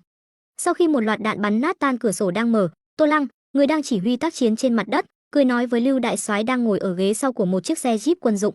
"Tốt." Lưu đại soái nghe Tô Lăng nói, cười giễu tợn một tiếng, sau đó đứng dậy khỏi ghế sau của chiếc xe jeep, "Vậy thì để ta vận động gân cốt một chút." Theo động tác đứng dậy của gã, cả chiếc xe jeep dường như không chịu nổi trọng lượng của gã, rung lắc dữ dội. Tuy nhiên, đây mới chỉ là bắt đầu. Chỉ thấy cùng với tiếng nói, Lưu đại soái cởi quân phục nguyên soái trên người ra, để lộ ra một chiếc áo lót màu trắng và cơ bắp cuồn cuộn, dữ tợn, chân trụi bên ngoài, phảng phất như những con rết đang bò trên cánh tay, lưng và cổ. Một luồng khí tức hung mãnh, cuồng bạo, theo thân hình cơ bắp dữ tợn này lộ ra, ập vào mặt. Ngay sau đó, Lưu đại soái hơi khuỵu hai chân xuống, xoẹt xoẹt hai tiếng vải vóc bị xé rách vang lên, ở vị trí chân khuỵu xuống của gã, cơ bắp phình to, dữ tợn trong nháy mắt xé toạc vải quần. Sau một khắc, Chỉ thấy Lưu đại soái đạp mạnh hai chân đang khuỵu xuống, oành, một tiếng nổ lớn vang lên, ghế sau của cả chiếc xe Jeep đột nhiên chạm đất, biến dạng nghiêm trọng. Mà toàn thân Lưu đại soái thì bay vọt lên, va mạnh vào cửa sổ đang mở của căn phòng trang nhã ở tầng 2. Một lát sau, tiếng la hét kinh hoàng từ bên trong truyền ra. Tô Lăng đứng ở bên ngoài trên đường phố, mang theo ý cười trên mặt, nhưng hai mắt lại không nhịn được mà hơi nheo lại. Mạnh như vậy, có chút khó giải quyết. Bất quá, vấn đề không lớn. Một kế hoạch lặng lẽ dần dần hình thành trong đầu hắn. Trần phó quan lần đầu tiên thấy đại soái ra tay đúng không? Cảm giác thế nào? Ngay khi Tô Lăng đang suy nghĩ trong đầu về cách bố trí kế hoạch liên quan đến sát bất lưu hành, đột nhiên, một giọng nói âm nhu vang lên bên cạnh. Tô Lăng suy nghĩ trở lại thực tại, theo tiếng kêu nhìn lại, là Lý phó quan, âm nhu nam tử bên cạnh Lưu đại soái. Đối phương tên là Lý Quân Sinh, khi Tô Lăng mới vào thế giới này, Lương Thiếu Tông, môn chủ Thiên Lâm môn, đã tìm đến người này, dùng nhiều tiền ủy thác, ban bố lệnh truy nã đối với hắn ở Quan Nam. Đối với người này, Tô Lăng ngay từ đầu đã biết, đã xem qua thông tin về cuộc đời của đối phương. Cái gọi là tướng tùy tâm sinh, người này có khí chất âm nhu, làm ra những việc cũng thường là những việc âm độc, là phó quan chuyên môn giúp Lưu đại soái xử lý những việc thâm hiểm. Trước Tô Lăng, vẫn luôn là Lý Quân Sinh phụ trách việc moi móc bí mật võ công ẩn giấu từ những võ nhân Quan Nam. Chỉ có điều, không có năng lực tự mình toàn chi của Tô Lăng, y thu hoạch được rất ít hiệu quả trong phương diện này. Ngoài ra, Lý Quân Sinh còn phụ trách rất nhiều việc vặt vãnh của Lưu đại soái và trong phủ đại soái, ví dụ như những ủy thác giao tiền giống như Lương Thiếu Tông, còn có việc thu thuế ở các thành phố lớn, thị trấn, hương thôn của Quan Nam và việc quản lý quân đội dưới trướng Lưu đại soái, vân vân. Có thể coi là một nhân tài tương đối toàn diện. Lưu đại soái từ khi bắt đầu luyện võ, liền giao 9 phần công việc quân sự cho Lý Quân Sinh. Tuy nhiên, sau khi Tô Lăng đến, tiếp quản việc moi móc bí mật võ công ẩn giấu từ võ nhân Quan Nam và làm việc rất hiệu quả. Cứ 10 ngày lại có thể giao một bản võ công mới cho Lưu đại soái, Lý Quân Sinh liền dần dần coi trọng, thậm chí căm thù Tô Lăng. Y đang lo lắng Tô Lăng cứ tiếp tục phát triển như vậy sẽ ảnh hưởng đến địa vị của y trong phủ đại soái. Hiện tại Lưu đại soái, bình thường ngoài việc ăn uống hưởng lạc, tâm tư cơ bản đều đặt vào việc tăng cường thể chất của mình bằng võ công. Mà Tô Lăng phụ trách việc vơ vét võ công, rõ ràng là việc mà Lưu đại soái quan tâm nhất. Bởi vậy, nhiều khi, Lý Quân Sinh mặc dù không dám công khai ngáng chân Tô Lăng, sợ làm chậm trễ tiến độ luyện công của Lưu đại soái, nhưng lại thường nói những lời âm dương quái khí. Giống như bây giờ, nhìn như là hỏi thăm bình thường, nhưng trên thực tế lại là đang chờ bắt lỗi trong câu trả lời của hắn. Lực lượng mà Lưu đại soái vừa thể hiện, cường đại, kinh khủng. Đối với những người chưa từng nhìn thấy, sẽ tạo ra ấn tượng thị giác cực kỳ mạnh mẽ. Nhưng nghiêm túc mà nói, quả thực không được coi là đẹp mắt, cho người ta một loại cảm giác dã thú cuồng bạo, dữ tợn. Lý Quân Sinh chính là muốn mượn việc hỏi thăm cảm nhận thông thường, để hắn vô thức nói ra những lời không hay, sau đó có thể trong lúc nói chuyện với Lưu đại soái, dùng những lời lẽ không đáng kể này, không để lại dấu vết, bôi nhọ hình tượng của hắn trong lòng Lưu đại soái. Đừng coi thường những lời bôi nhọ không đáng kể này, trong lịch sử không biết bao nhiêu người đã chết oan uổng vì lời gièm pha của tiểu nhân và gió thoảng bên gối.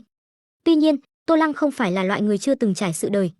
Đối với những mánh khóe nữ nhân như của Lý Quân Sinh, hắn hiểu rõ trong lòng. Chỉ nghe hắn cười trả lời, sớm đã nghe nói đại soái thần công cái thế, uy thế vô song, hôm nay gặp mặt quả nhiên danh bất hư truyền. Chẳng lẽ Lý phó quan không cảm thấy như vậy sao? Nói đến câu cuối cùng, hắn liền ném vấn đề về cho Lý Quân Sinh. Sao có thể? Lý Quân Sinh cũng ứng đối thong dong, cười trả lời, ta đã không phải lần đầu tiên nhìn thấy đại soái ra tay, nhưng bất kể nhìn bao nhiêu lần, thần uy của đại soái vẫn như cũ khắc sâu trong lòng ta, thật lâu khó mà quên. Hai người sau khi giao phong ngôn ngữ ngắn ngủi, đều không lộ ra sơ hở. Sau đó, hai người lại nói chuyện với nhau một phen, lời lẽ đầy ẩn ý, cho đến khi động tĩnh trong quán trà biến mất, Lưu đại soái không hề bị thương tổn gì đi ra khỏi quán trà, lúc này mới kết thúc. Sớm đã nghe nói đại soái thần uy cái thế, hôm nay gặp mặt, quả nhiên không tầm thường. Khi Lưu đại soái từ trong quán trà đi ra, Tô Lăng lập tức tiến lên nghênh đón, giơ ngón tay cái lên, khen ngợi hết lời. Đồng dạng chào đón, còn có Lý Quân Sinh, cũng là một phen nịnh nọt, đại soái công lực lại có tiến bộ, xem ra 2 tháng nay Trần phó quan giao võ công vẫn là vô cùng có tác dụng. Nếu Trần phó quan nộp võ công nhanh hơn, đại soái một ngày kia khai cương khoách thổ, chiếm đoạt 3 đại nguyên soái khác, thành tựu thiên thu công đức cũng chưa chắc không thể. Nói đến câu cuối cùng, y vẫn không quên ngáng chân Tô Lăng. Tô Lăng trong lòng cười lạnh một tiếng, lúc này mở miệng phản kích, Lý phó quan lại có thể nhìn ra đại soái công lực tiến bộ, xem ra đối với võ công cũng rất quen thuộc, bí mật hẳn là đã luyện qua không ít võ công. Đối phương ngáng chân hắn liền ám chỉ đối phương giấu giếm võ công. Lưu đại soái đối với chuyện hai người ngấm ngầm đấu đá lại không hề để ý, hoặc là nói là vui mừng khi thấy nó xảy ra. Chỉ thấy gã không hề để ý đến những lời lẽ đầy ẩn ý của hai người, cười lớn nói, đã lâu không vận động gân cốt, ngẫu nhiên hoạt động một chút quả thật không tệ. Đây chính là sát thủ đứng đầu bảng vô ảnh, Lý phó quan, hắn liền giao cho ngươi. Cùng với tiếng nói, Lưu đại soái liền giơ cánh tay phải lên trước mặt Tô Lăng và Lý Quân Sinh. Chỉ thấy trên cánh tay trắng kiện của gã lại đang xách ngược một người, nắm lấy cổ chân, dưới thân hình cao hơn 2 mét của gã, giống như người thường xách một con gà, con vịt. Người này tốc độ và lực lượng đều không tệ, rất cân đối, hẳn là đã luyện khinh công không tồi, cho nên ta đã lưu thủ, không đánh chết hắn. Cho ngươi 7 ngày thời gian, cạy miệng hắn ra, ta muốn biết hắn luyện võ công gì. Lưu đại soái sau khi giao Tần Thiếu Thông, sát thủ đứng đầu bảng sát thủ này, cho Lý Quân Sinh phân phó nói. Vâng. Lý Quân Sinh vội vàng nhận lời, sau đó gọi binh lính xung quanh đến, mang Tần Thiếu Thông đi. Mà sau khi phân phó xong cho Lý Quân Sinh, Lưu đại soái lại nhìn về phía Tô Lăng, cười nói: ngươi nói trong số đó có người bị ngươi mua chuộc, 5 quân nhân kia ta cũng không giết, chỉ là không cẩn thận đánh cho tàn phế mấy người. Tiếp theo xử lý 5 người này như thế nào, liền giao cho ngươi. Tốt. Tô Lăng gật đầu đáp lại. Mục đích lần này của hắn chỉ là để dùng đám người nhâm nham thử nghiệm xem thực lực của Lưu đại soái đã đạt đến trình độ nào, thuận tiện mượn đao giết người. Hiện tại, mục đích khảo nghiệm đã đạt được, nhưng Lưu đại soái lại bởi vì hắn trước đó thuận miệng nói nhâm nham bị hắn mua chuộc, mà không giết chết những người này, điều này có chút ngoài dự liệu của hắn. Bất quá, không giết chết cũng tốt, vừa hay kế hoạch của hắn thiếu một quân cờ thích hợp. Nghĩ đến đây, Tô Lăng cũng không nói gì. Sau đó, quân đội của phủ đại soái bắt đầu lần lượt rút khỏi quán trà. Lưu đại soái đổi sang một chiếc xe jeep khác, dẫn đầu rời đi. Lý Phó Quan và Tô Lăng lần lượt mang theo sát thủ vô ảnh đứng đầu bảng sát thủ Tần Thiếu Thông, cùng nhâm nham và 5 vị môn chủ khác rời khỏi nơi này. Mà những chuyện đã xảy ra ở đây, trước mắt bao nhiêu bách tính Quan Nam, bởi vậy cũng nhanh chóng lan truyền khắp Quan Nam. Khi các môn chủ võ quán khác ở Quan Nam biết được chuyện này, từng người đều kinh hãi. 18 môn chủ võ quán họp kín, bí mật như vậy mà liên lạc với sát thủ, làm sao có thể bị Lưu đại soái đích thân dẫn đội bắt tại trận. Bởi vậy, phản ứng đầu tiên của bọn họ chính là, trong số bọn họ có kẻ phản bội. Mà kẻ phản bội này, rất có thể là một trong 5 vị môn chủ phụ trách liên lạc với sát thủ. 5 vị môn chủ phụ trách liên lạc với sát thủ lần này, lần lượt là Nhâm Nham của Cương Quyền môn, Hà Minh Hiên của Thiết Tý môn, Trương Long của Phi Lôi môn, Cát Đạt Diệp của Lục Địa môn, Lý Chính Huy của Nam Phong môn. 5 vị sư phụ này đều bị tên chó săn Trần Hào kia ức hiếp, đồng thời còn dở thủ đoạn khiến cho môn phái trên dưới lòng người tan rã, cũng không biết ai mới là kẻ phản bội. Hiện tại còn khó nói, cả 5 người bọn họ đều bị Lưu đại soái bắt, nghe nói là do tên chó săn Trần Hào kia xử lý. Đợi đến lúc đó xem tên chó săn Trần Hào kia đối xử với bọn họ như thế nào thì biết. Cùng bị bắt còn có sát thủ vô ảnh đứng đầu bảng sát thủ kia. Cũng không biết lần này về sau quân nhân Quan Nam chúng ta có thể hay không bị chợ đen dưới mặt đất bên kia xa lánh, sát thủ đứng đầu bảng đều bị bắt ở chỗ chúng ta. Tên vô ảnh kia hình như là giao cho tên họ Lý âm hiểm kia xử lý, tên kia thủ đoạn âm độc, sợ là lành ít dữ nhiều. Không ngờ sự tình lại biến thành như vậy, lần này quân nhân Quan Nam chúng ta sợ là càng khó khăn hơn. Đám môn chủ võ quán Quan Nam nhao nhao suy đoán thân phận của kẻ phản bội. Mà trong số 18 vị môn chủ tham gia cuộc họp bí mật trước đó, 13 vị môn chủ võ quán còn lại tham gia cuộc họp bí mật, trong khi suy đoán, trong lòng cũng vô cùng bất an, sợ hãi. Sau khi nhận ra trong số 5 người Nhâm Nham rất có thể có kẻ phản bội, bọn họ rất sợ kẻ phản bội kia sẽ khai ra bọn họ, để phía phủ đại soái có cớ, sau đó lấy cớ này bắt giữ bọn họ. Nghĩ đến sự kinh khủng của Lưu đại soái, 13 vị môn chủ này không khỏi nhao nhao nảy sinh ý định dọn nhà rời khỏi Quan Nam, rời khỏi toàn bộ Quan Nam. Trong địa lao tối tăm, Nhâm Nham lòng như cho tàn dựa vào vách tường trong phòng giam, ngẩng đầu nhìn trần nhà, hai mắt thất thần. Lần này coi như xong đời. Âm mưu bí mật liên lạc với sát thủ lại bị Lưu đại soái bắt tại trận. Mặc dù bọn họ không phải muốn ám sát Lưu đại soái, mà là muốn ám sát Trần Hào, chó săn bên cạnh Lưu đại soái, nhưng loại chuyện này căn bản không thể giải thích rõ ràng, hơn nữa cũng không có cơ hội giải thích.